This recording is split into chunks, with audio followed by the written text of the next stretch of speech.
ಕಳೆದ ಒಂದು ಸಂಚಿಕೆಯಲ್ಲಿ ನಾನು ಲಕ್ವಾ ಬಂದಾಗ ಹಾಸ್ಪಿಟ್ಲಿಗೆ ಅಡ್ಮಿಟ್ ಆಗ್ತೀರಾ ಅಂದರೆ ಸೊ ಹಾಸ್ಪಿಟ್ಲಿಗೆ ಅಡ್ಮಿಟ್ ಆದಾಗ ಏನೇನು ಕ್ರಮ ತಗೊಳ್ಬೇಕು, ಅದರಿಂದ ಆಗೋ ಲಾಭಗಳೇನು ಅನ್ನೋದನ್ನು ಒಂದು ಚಿಕ್ಕದಾಗಿ ತಮಗೆ ತಿಳಿಸ್ಕೊಟ್ಟಿದ್ದೆ. ಇವತ್ತಿನ ಸಂಚಿಕೆಯಲ್ಲಿ ನಾನು ನಿಮಗೆ ಅದ್ರ ಬಗ್ಗೆ ವಿಸ್ತೃತವಾಗಿ ತಿಳಿಸ್ಕೊಡ್ಲಿಕ್ಕೆ, ಹಾಸ್ಪಿಟ್ಲಲ್ಲಿ ಅಡ್ಮಿಟ್ ಆದಾಗ ಏನೇನು ಕ್ರಮಗಳು ಬರುತ್ತೆ, ಎಷ್ಟು ಹಾಸ್ಪಿಟ್ಲಲ್ಲಿ ಎಷ್ಟು ದಿವಸ ನಾವು ಇರಬೇಕಾಗುತ್ತೆ ಇದರಲ್ಲಿ, ಹಾಗೆ ಅಲ್ಲಿ ಯಾವ ರೀತಿ ವರ್ತಿಸಬೇಕಾಗುತ್ತೆ, ಮತ್ತು ಅಲ್ಲಿ ಪೇಷಂಟನ್ನು ಹೇಗೆ ನಾವು ಹಾಸ್ಪಿಟ್ಲಲ್ಲಿ ಇರುವಷ್ಟು ದಿನ ಪೇಷಂಟನ್ನು ನಾವು ಹೇಗೆ ನೋಡ್ಕೋಬೇಕಾಗುತ್ತೆ ಅನ್ನೋದನ್ನು ಇವತ್ತು ನಾನು ಈ ವಿಡಿಯೋದಲ್ಲಿ ತಮಗೆ ತಿಳಿಸ್ಕೊಡ್ತೀನಿ. ನಮಸ್ಕಾರ, ನಾನು ಡಾಕ್ಟರ್ ಚಂದ್ರಶೇಖರ್ ಬೆಳ್ಳೂಡಿ, ಪಾರ್ಶ್ವವಾಯು ಪುನಶ್ಚೇತನ ತಜ್ಞ, ಪ್ರೆಸೆಂಟ್ಲಿ DC ಇಂಟರ್ನ್ಯಾಷನಲ್ ಪಾರ್ಶ್ವವಾಯು ಪುನಶ್ಚೇತನ ಕೇಂದ್ರ ವಿಜಯನಗರ ಬೆಂಗಳೂರು ಇದರ ಸಂಸ್ಥಾಪಕ, ನಿರ್ದೇಶಕ ಹಾಗೂ ಚೀಫ್ ಫಿಸಿಯೋಥೆರಪಿಸ್ಟ್ ಆಗಿ ನಾನು ವರ್ಕ್ ಮಾಡ್ತಾ ಇದ್ದೀನಿ.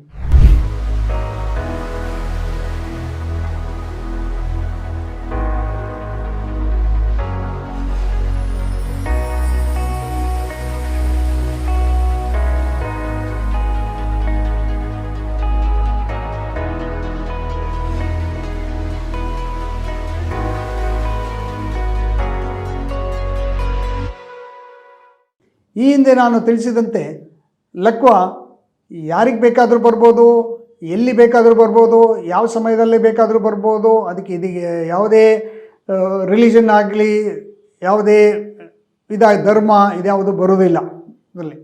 ಸೊ ಅದು ಎನಿ ಟೈಮ್ ಬೇಕಾದ್ರೂ ಬರ್ಬೋದು.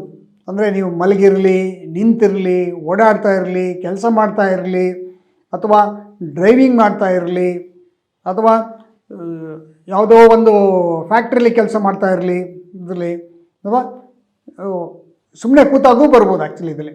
ಸೊ ಈಗ ಈ ಸ್ಟ್ರೋಕ್ ಬಂದಾಗ ಏನಂದರೆ ಇಮಿಡಿಯೇಟಾಗಿ ನಾವು ಹತ್ತಿರದ ಹಾಸ್ಪಿಟ್ಲಿಗೆ ನಾವು ಅಡ್ಮಿಟ್ ಆಗೋದು ತುಂಬ ಮುಖ್ಯ. ಯಾಕಂದರೆ ಎಷ್ಟು ಬೇಗ ನಾವು ಹಾಸ್ಪಿಟ್ಲಿಗೆ ಅಡ್ಮಿಟ್ ಆಗ್ತೀವಿ, ಎಷ್ಟು ಬೇಗ ಮೆದುಳಿನ ಟ್ರೀಟ್ಮೆಂಟ್ ಪ್ರೊಸೀಜರ್ ಶುರುವಾಗುತ್ತೆ ಅಥವಾ ಚಿಕಿತ್ಸಾ ಕ್ರಮಗಳು ಶುರು ಮಾಡ್ತೀರಾ, ಹಾಗೆ ಪೇಷಂಟನ್ನು ನಾವು ಉಳಿಸ್ಕೋಬೋದು ಅಥವಾ ಬ್ರೈನನ್ನು ನಾವು ಸೇವ್ ಮಾಡ್ಬೋದು, ಹಾಗೆ ಟ್ರೀಟ್ಮೆಂಟ್ ಟೈಮನ್ನು ನಾವು ಕಮ್ಮಿ ಮಾಡ್ಬೋದು. ಈಗ ಸ್ಟ್ರೋಕ್ ಬಂದಾಕ್ಷಣ ಏನು ಮಾಡ್ತೀವಿ, ಪೇಷಂಟ್ನ ಹಾಸ್ಪಿಟಲ್ ತೊಗೊಂಡೋಗಿ ಅಡ್ಮಿಟ್ ಮಾಡ್ತೀವಿ. ಅಲ್ಲಿ ಏನು ಮಾಡ್ತಾರೆ, ಫಸ್ಟು ಎಮರ್ಜೆನ್ಸಿ ವಾರ್ಡಲ್ಲಿ ಅಂದರೆ ICU ಅಲ್ಲಿ ಅವರು ಪೇಷಂಟ್ನ ಅಡ್ಮಿಟ್ ಮಾಡ್ತಾರೆ. ಈ ICU ಅಲ್ಲಿ ಏನಂದರೆ ಪೇಷಂಟ್ನ ಕಂಡೀಷನ್, ಮೆದುಳು ಒಂದು ಹಂತ ಬರೋ ತನಕ ಇದರಲ್ಲಿ, ಅಂದರೆ ಪ್ರೆಸೆಂಟ್ ಈಗೇನು ಕೆಲವೊಮ್ಮೆ ಮೆದುಳಲ್ಲಿ ಊತ ಬಂದಿರ್ಬೋದು, ಕೆಲವೊಮ್ಮೆ ರಕ್ತ ಹೊರಚೆಲ್ಲಿದ ಪ್ರಮಾಣ ಜಾಸ್ತಿ ಇರ್ಬೋದು, ಅಥವಾ ಪೇಷಂಟು ಕೋಮಾಗೋಗಿರ್ಬೋದು, ಅಥವಾ ಇನ್ನೂ ಇದರಲ್ಲಿ ಅಂದರೆ ಪೇಷಂಟು ಕಂಡೀಷನ್ನು ತುಂಬ ವೀಕ್ ಆಗಿರ್ಬೋದು ಇದರಲ್ಲಿ. ಇಂಥ ಸಮಯಗಳಲ್ಲಿ ಎಮರ್ಜೆನ್ಸಿ ಪ್ರೊಸೀಜರ್ ಈಸ್ ತುಂಬ ಇಂಪಾರ್ಟೆಂಟ್ ಇದರಲ್ಲಿ. ಅಂದರೆ ಕೆಲವು ಕಂಡೀಷನ್ಗಳಲ್ಲಿ ಸರ್ಜರಿ ಸಹ ಬೇಕಾಗುತ್ತೆ ಇದರಲ್ಲಿ. ಅವ್ರದ್ದು ಮತ್ತು ಇನ್ನೊಂದು ರಕ್ತದ ಒತ್ತಡ ಇವೆಲ್ಲವನ್ನು ಕಂಟ್ರೋಲಿಗೆ ತರಬೇಕಾಗುತ್ತೆ.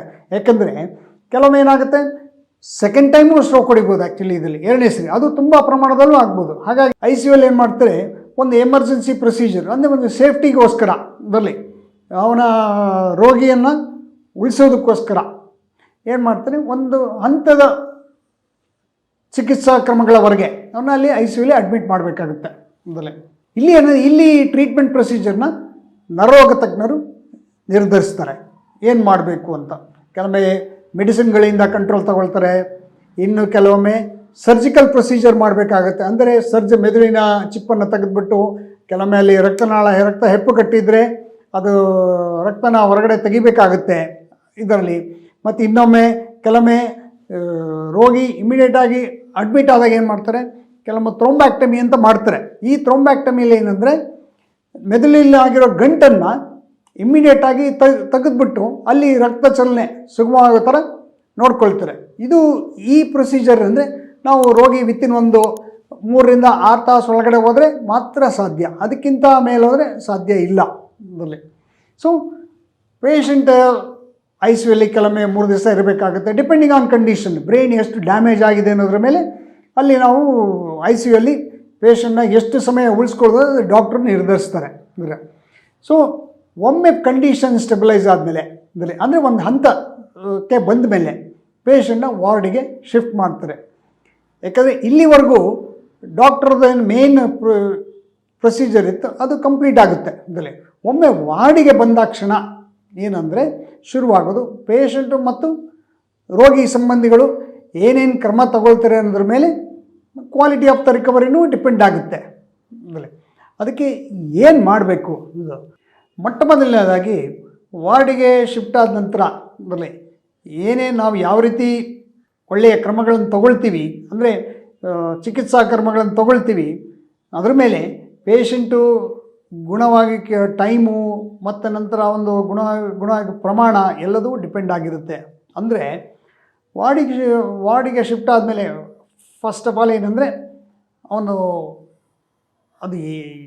ಅದು ಯಾವಾಗ ಶಿಫ್ಟ್ ಮಾಡ್ತಾರಂದರೆ ಅವನ ಹೆಲ್ತ್ ಕಂಡೀಷನ್ಸ್ ಎಲ್ಲ ಒಂದು ಸ್ಟೆಬಿಲೈಸ್ ಆದಮೇಲೆ ವಾರ್ಡಿಗೆ ಶಿಫ್ಟ್ ಮಾಡ್ತಾರೆ. ಇದರಲ್ಲಿ ಇಲ್ಲಿ ಮುಖ್ಯವಾಗಿ ಏನಂದರೆ ನಾವು ಪೇಷಂಟನ್ನು ಅವನ ಕೈಕಾಲುಗಳು ಬಿದ್ದೋಗಿರೋದನ್ನು ಅವುಗಳನ್ನು ನಾವು ಮೇಂಟೈನ್ ಮಾಡಬೇಕಾಗುತ್ತೆ. ಅದಕ್ಕೆ ಫಿಸಿಯೋಥೆರಪಿ ಮುಖ್ಯ.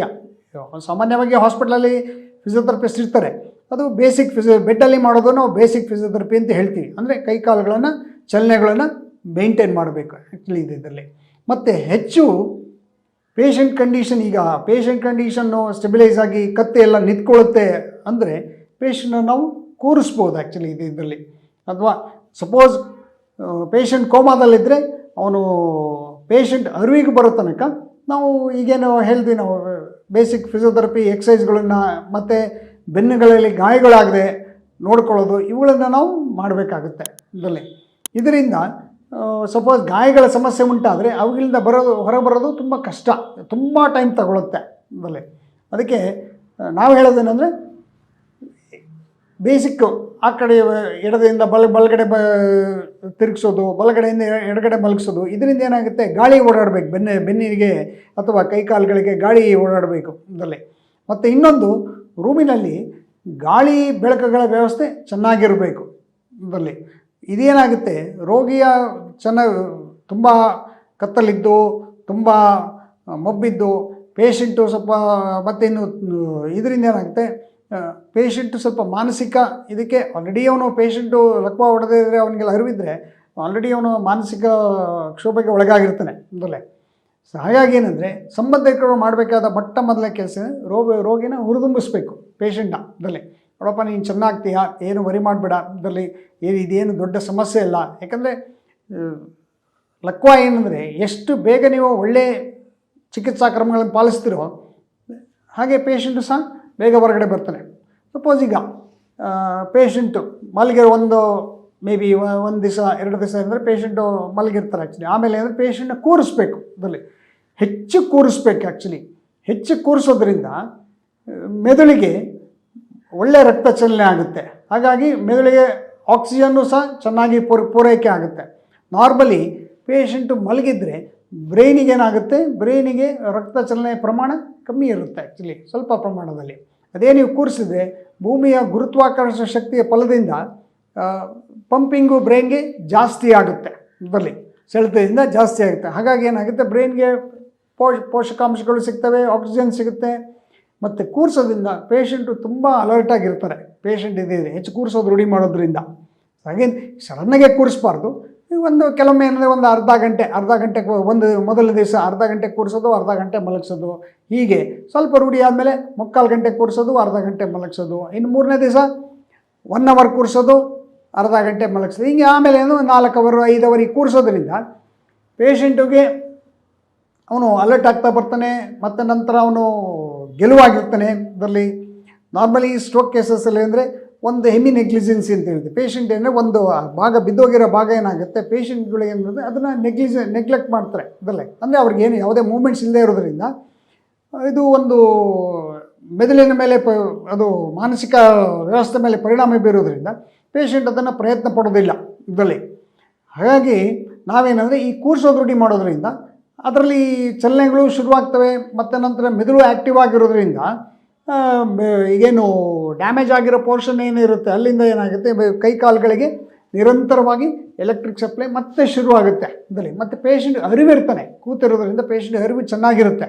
ಸೊ ಹಾಗಾಗಿ ಅರಿವಿನ ಸಮಸ್ಯೆ ಜಾಸ್ತಿ ಇದ್ದಷ್ಟು ಪೇಷಂಟು ಪ್ರಯತ್ನ ಮಾಡ್ತಾನೆ ಆ್ಯಕ್ಚುಲಿ.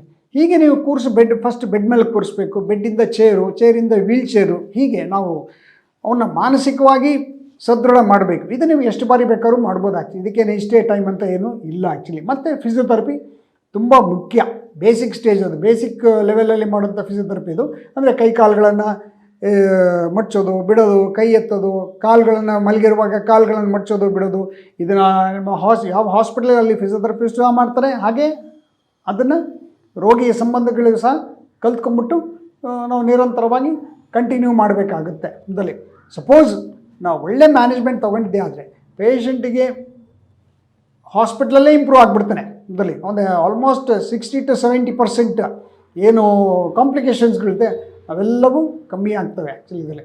ಇದು ಫಿಸಿಯೋಥೆರಪಿ ತುಂಬ ಮುಖ್ಯ ಇದರಲ್ಲಿ. ಇದು ಬಿಟ್ಟು ಹಾಸ್ಪಿಟ್ಲಲ್ಲಿ ಏನಂದರೆ ಎಗನೆಸ್ಟ್ ಮೆಡಿಕಲ್ ಅಡ್ವೈಸ್, ಅಂದರೆ ಡಾಕ್ಟರ್ ಒಪ್ಪಿಗೆ ಮೀರಿ ಇದರಲ್ಲಿ ಡಾಕ್ಟ್ರ್ ಹೇಳ್ತಾರೆ, ನೋಡಪ್ಪ ಇಲ್ಲಿ ಹಾಸ್ಪಿಟಲಲ್ಲಿ ಇದ್ದೀರಿ ಒಂದು ಹಂತದವರೆಗೂ, ಆಮೇಲೆ ನೀವು ಫಿಸಿಯೋಥೆರಪಿ ಮಾಡ್ಕೊಂಡು ಹೋಗಿ ಅಂತ ಹೇಳ್ತೇವೆ. ಸುಮಾರವಾಗಿ ನಮ್ಮ ದೇಶದಲ್ಲಿ ಸುಮಾರು 80-90% ರೋಗಿಗಳೇನು ಮಾಡ್ತಾರೆ, ಹಾಸ್ಪಿಟ್ಲಲ್ಲಿ ಸ್ವಲ್ಪ ಕಂಡೀಷನ್ನು ಸುಧಾರಿಸಿದ್ದಾಗೆ ಅವರು ಡಿಸ್ಚಾರ್ಜ್ ಮಾಡ್ಕೊಂಬಿಟ್ಟು ಈ ನಾನಾಗಲೇ ಹಿಂದೆ ಸಂಚಿಕೆಯಲ್ಲಿ ಹೇಳ್ದಾಗೆ ಮೆದುಳಿನ ಬಗ್ಗೆ ಅರಿವಿ ಇಲ್ಲದವರು ಅಂತ ಅವ್ರ ಕಡೆ ಚಿಕಿತ್ಸೆಗಾಗಿ ತೆರಳ್ತಾರೆ. ಇದು ತುಂಬ ತಪ್ಪು ಮತ್ತು ಅಪಾಯಕಾರಿ. ಇದರಿಂದ ಒಮ್ಮೆ ಹಾಸ್ಪಿಟ್ಲಿಂದ ಹೊರಗಡೆ ಬಂದುಬಿಟ್ರೆ ರೋಗಿಗೂ ಮತ್ತು ಡಾಕ್ಟರಿಗೂ ಯಾವುದೇ ರೀತಿ ಕಮ್ಯುನಿಕೇಷನ್ನು ಇರೋದಿಲ್ಲ. ಅದೇ ನಿಮಗೆ ಬೇರೆ ಕಂಟ್ರೀಸ್, ವೆಸ್ಟರ್ನ್ ಕಂಟ್ರೀಸಲ್ಲಿ ಏನಿದೆ ಅಂದರೆ ಡಾಕ್ಟ್ರಿಗೂ ಮತ್ತು ಪೇಷಂಟ್ಗೂ ನಿರಂತರ ಒಂದು ಪೂರ್ಣ ಗುಣ ಆಗೋವರೆಗೂ ನಿರಂತರ ಸಂಪರ್ಕ ಇರುತ್ತೆ. ಆ ರೀತಿ ಸಂಪರ್ಕನ ನಾವು ಮೇಂಟೈನ್ ಮಾಡಬೇಕು. ನಾವು ಯಾವುದೇ ಡಿಸಿಷನ್ ತಗೊಳ್ಳುವಾಗ, ಯಾವುದೇ ಚಿಕಿತ್ಸೆಗಳನ್ನು ಮಾಡುವಾಗ ವಿಸ್ತಾರವಾಗಿ ನಾವು ಡಾಕ್ಟ್ರ್ ಹತ್ರ ಡಿಸ್ಕಸ್ ಮಾಡಬೇಕು. ಯಾವುದು ಸರಿ, ಯಾವ ಚಿಕಿತ್ಸೆ ಸರಿ, ಯಾವ ಚಿಕಿತ್ಸೆ ತಪ್ಪು, ಅದರಿಂದ ಆಗುವ ಲಾಭಗಳೇನು, ಅದರಿಂದ ಆಗುವ ಅಪಾಯಗಳೇನು, ಅವುಗಳ ಬಗ್ಗೆ ಸಂಬಂಧಪಟ್ಟ ಡಾಕ್ಟರ್ಗಳಾಗ್ಬೋದು, ಫಿಸಿಯೋಥೆರಪಿಸ್ಟ್ಗಳಾಗ್ಬೋದು, ಮತ್ತು ಇನ್ಯಾರೋ ಕೌನ್ಸಿಲರ್ಸ್, ಸೈಕಾಲಜಿ ಕೌನ್ಸಿಲರ್ಗಳಾಗ್ಬೋದು, ಇವ್ರ ಹತ್ರ ನಾವು ಚರ್ಚಿಸಿ ಈಚ್ ಟ್ರೀಟ್ಮೆಂಟ್ ತಗೊಳ್ಳುವಾಗ ಮುಂದೆ ಏನು ಮಾಡಬೇಕು ಅನ್ನೋ ನಿರ್ಧರಿಸಿ ನಾವು ಹೋಗಬೇಕಾಗುತ್ತೆ.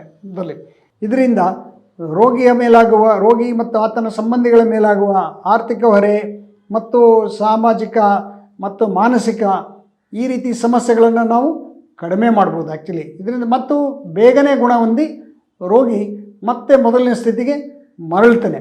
ಹಾಗಾಗಿ ಅದು ಸ್ಪೆಷಲಿ ಸ್ಟ್ರೋಕಲ್ಲಿ ಅಂದರೆ ಮೊದಲನೇ 3 ತಿಂಗಳು ನಾವು ಗೋಲ್ಡನ್ ಪೀರಿಯಡ್ ಅಂತ ಹೇಳ್ತೀವಿ ನಾವು. ಈ ಸಮಯದಲ್ಲಿ ಎಷ್ಟು ತೀವ್ರ ಪ್ರಮಾಣದ ಒಳ್ಳೆ ಮ್ಯಾನೇಜ್ಮೆಂಟ್ ನಾವು ತಗೊಳ್ತೀವಿ, ಅಷ್ಟು ಪೇಷಂಟ್ ಏನಂದರೆ ನಾರ್ಮಲ್ಗೆ ಅಂದರೆ ಪೂರ್ಣ ಪ್ರಮಾಣದ ರಿಕವರಿಗೆ ಹತ್ತಿರವಾಗ್ತಾ ಹೋಗ್ತಾನೆ ಆ್ಯಕ್ಚುಲಿ. ಹಾಗಾಗಿ ದಯವಿಟ್ಟು ನನ್ನ ಕಳಕಳಿ ಮನವಿ ಏನೆಂದರೆ, ಇದು ರೋಗಿ ಮತ್ತು ಆತನ ಸಂಬಂಧಿಗಳಿಗೆ ಯಾವುದೇ ಕಾರಣಕ್ಕೂ ಅವೈಜ್ಞಾನಿಕ ಚಿಕಿತ್ಸೆಗಳ ಹತ್ರ ವಾಲ್ಬೇಡಿ. ವೈಜ್ಞಾನಿಕ ಚಿಕಿತ್ಸೆಗಳನ್ನು ನೀವು ದೀರ್ಘ ಸಮಾಲೋಚನೆ ಹಾಗೂ ಸಮಯೋಚಿತವಾಗಿ ಅಂದರೆ ಯೋಚನೆ ಮಾಡೋದ್ರಿಂದ ನಾವು ಪೇಷಂಟ್ನ ಬೇಗ ಗುಣಪಡಿಸ್ಬೋದು ಮತ್ತು ಅವನು ಮೊದಲನೇ ಸ್ಥಿತಿಗೆ ತರ್ಬೋದು. ನಾವು ಅವೈಜ್ಞಾನಿಕ ಚಿಕಿತ್ಸೆಗಳನ್ನು ಮಾಡಿದ್ದೆ ಅದರಿಂದ ತುಂಬ ಸಮಸ್ಯೆಗಳು ಉದ್ಭವಿಸ್ತವೆ. ಅವುಗಳಿಂದ ಹೊರ ಬರಲಿಕ್ಕೆ ರೋಗಿಗಳು ತುಂಬ ವರ್ಷ ತಗೊಳ್ತವೆ. ಕೆಲವೊಮ್ಮೆ 2 ವರ್ಷ ತಗೋಬೋದು, 3 ವರ್ಷ ತಗೋಬೋದು, ಹಾಗೇ ಕೆಲವೊಮ್ಮೆ ಬೆಡ್ಡನ್ನು ಆಗ್ಬೋದು. ಹಾಗಾಗಿ ರೋಗಿ ಎಷ್ಟು ಬೇಗ ಒಳ್ಳೆಯ ಚಿಕಿತ್ಸೆಗಳನ್ನು ಪಡಿತಾನೆ, ಅದು ಸ್ಪೆಷಲಿ ಸ್ಟ್ರೋಕಲ್ಲಿ. ಯಾಕಂದರೆ ಎಲಕ್ವಾ ಪಾರ್ಶ್ವವಾಯುಯಲ್ಲಿ ವ್ಯಾಯಾಮ ಬಹಳ ಮುಖ್ಯ ಇದರಲ್ಲಿ.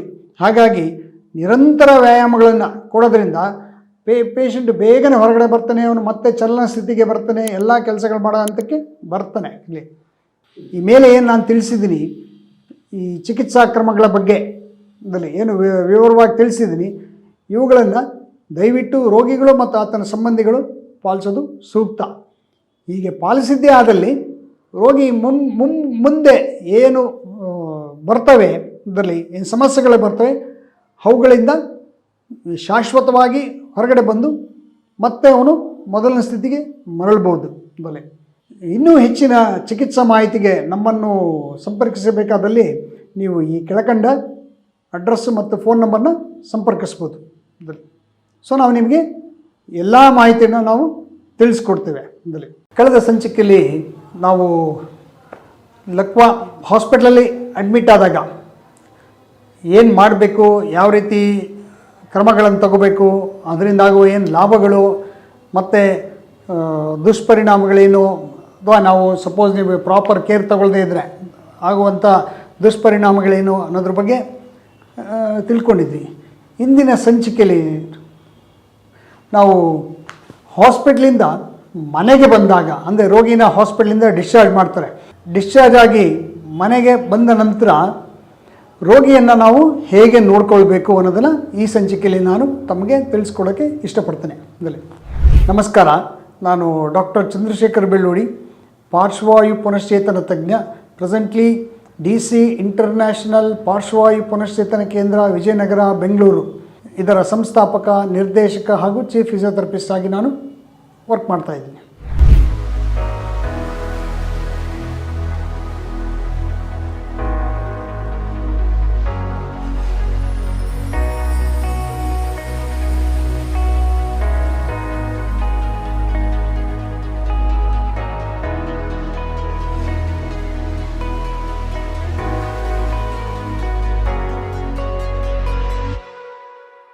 ಸೊ ಈಗ ಪೇಷಂಟು ಈಗ ಹಾಸ್ಪಿಟ್ಲಿಂದ ಮನೆಗೆ ಕರ್ಕೊಂಬರ್ತೀರಿ ಇದರಲ್ಲಿ ಡಿಸ್ಚಾರ್ಜ್ ಆಗಿಬಿಟ್ಟು, ನಾವು ಮುಂದೆ ಏನು ಮಾಡಬೇಕು ಇದರಲ್ಲಿ, ಇಲ್ಲೇ ಇರೋದು ತುಂಬ ಇಂಪಾರ್ಟೆಂಟ್ ಸ್ಟೆಪ್ಪು ಇದರಲ್ಲಿ. ಇಲ್ಲಿ ನಾವು ಎಚ್ಚರಿಕೆಯ ಕ್ರಮಗಳನ್ನು ಅನುಸರಿಸಬೇಕಾಗುತ್ತೆ. ಯಾಕಂದರೆ ಒಂದು ಸರಿ ನಾವು ಹಾಸ್ಪಿಟ್ಲಿಂದ ಡಿಸ್ಚಾರ್ಜ್ ಆದರೆ ನಮಗೂ ಮತ್ತು ಹಾಸ್ಪಿಟ್ಲಿಗೂ ಹಾಗೂ ಡಾಕ್ಟ್ರಿಗೂ ಸಂಬಂಧ ಕಟ್ ಆಫ್ ಆಗಿಬಿಡುತ್ತೆ ಇದರಲ್ಲಿ. ಯಾಕಂದರೆ ನಮ್ಮ ವ್ಯವಸ್ಥೆ ಆ ರೀತಿ ಇದೆ. ಇದೇ ನಿಮಗೆ ಬೇರೆ ದೇಶಗಳಲ್ಲಿ ಹೆಂಗಂದರೆ ಅಲ್ಲಿ ಡಾಕ್ಟರ್ಗೂ ಮತ್ತು ಪೇಷಂಟ್ಗೂ ಹಾಗೂ ಸಂಬಂಧಿಗಳಿಗೂ ಪೂರ್ಣ ಪ್ರಮಾಣದ ಪೇಷಂಟ್ ರಿಕವರಿ ಬರೋವರೆಗೂ ಸಂಪರ್ಕ ಇರುತ್ತೆ. ಬಟ್ ಆದರೆ ಇಲ್ಲಿ ಹಾಗಿಲ್ಲ. ಇದರಲ್ಲಿ ನಮ್ಮ ವ್ಯವಸ್ಥೆಯಲ್ಲಿ ಲೋಪದೋಷಗಳಿಂದ ನಮಗೇನಂದರೆ ಒಮ್ಮೆ ಹಾಸ್ಪಿಟ್ಲಿಂದ ಡಿಸ್ಚಾರ್ಜ್ ಆದರೆ ರೋಗಿಗೂ ಮತ್ತು ಹಾಸ್ಪಿಟ್ಲಿಗೂ ನಿರಂತರ ಸಂಪರ್ಕ ಕಟ್ ಆಫ್ ಆಗಿಬಿಡುತ್ತೆ ಇದರಲ್ಲಿ, ಮತ್ತು ಸಂಬಂಧ ಇರೋದಿಲ್ಲ ಇದರಲ್ಲಿ.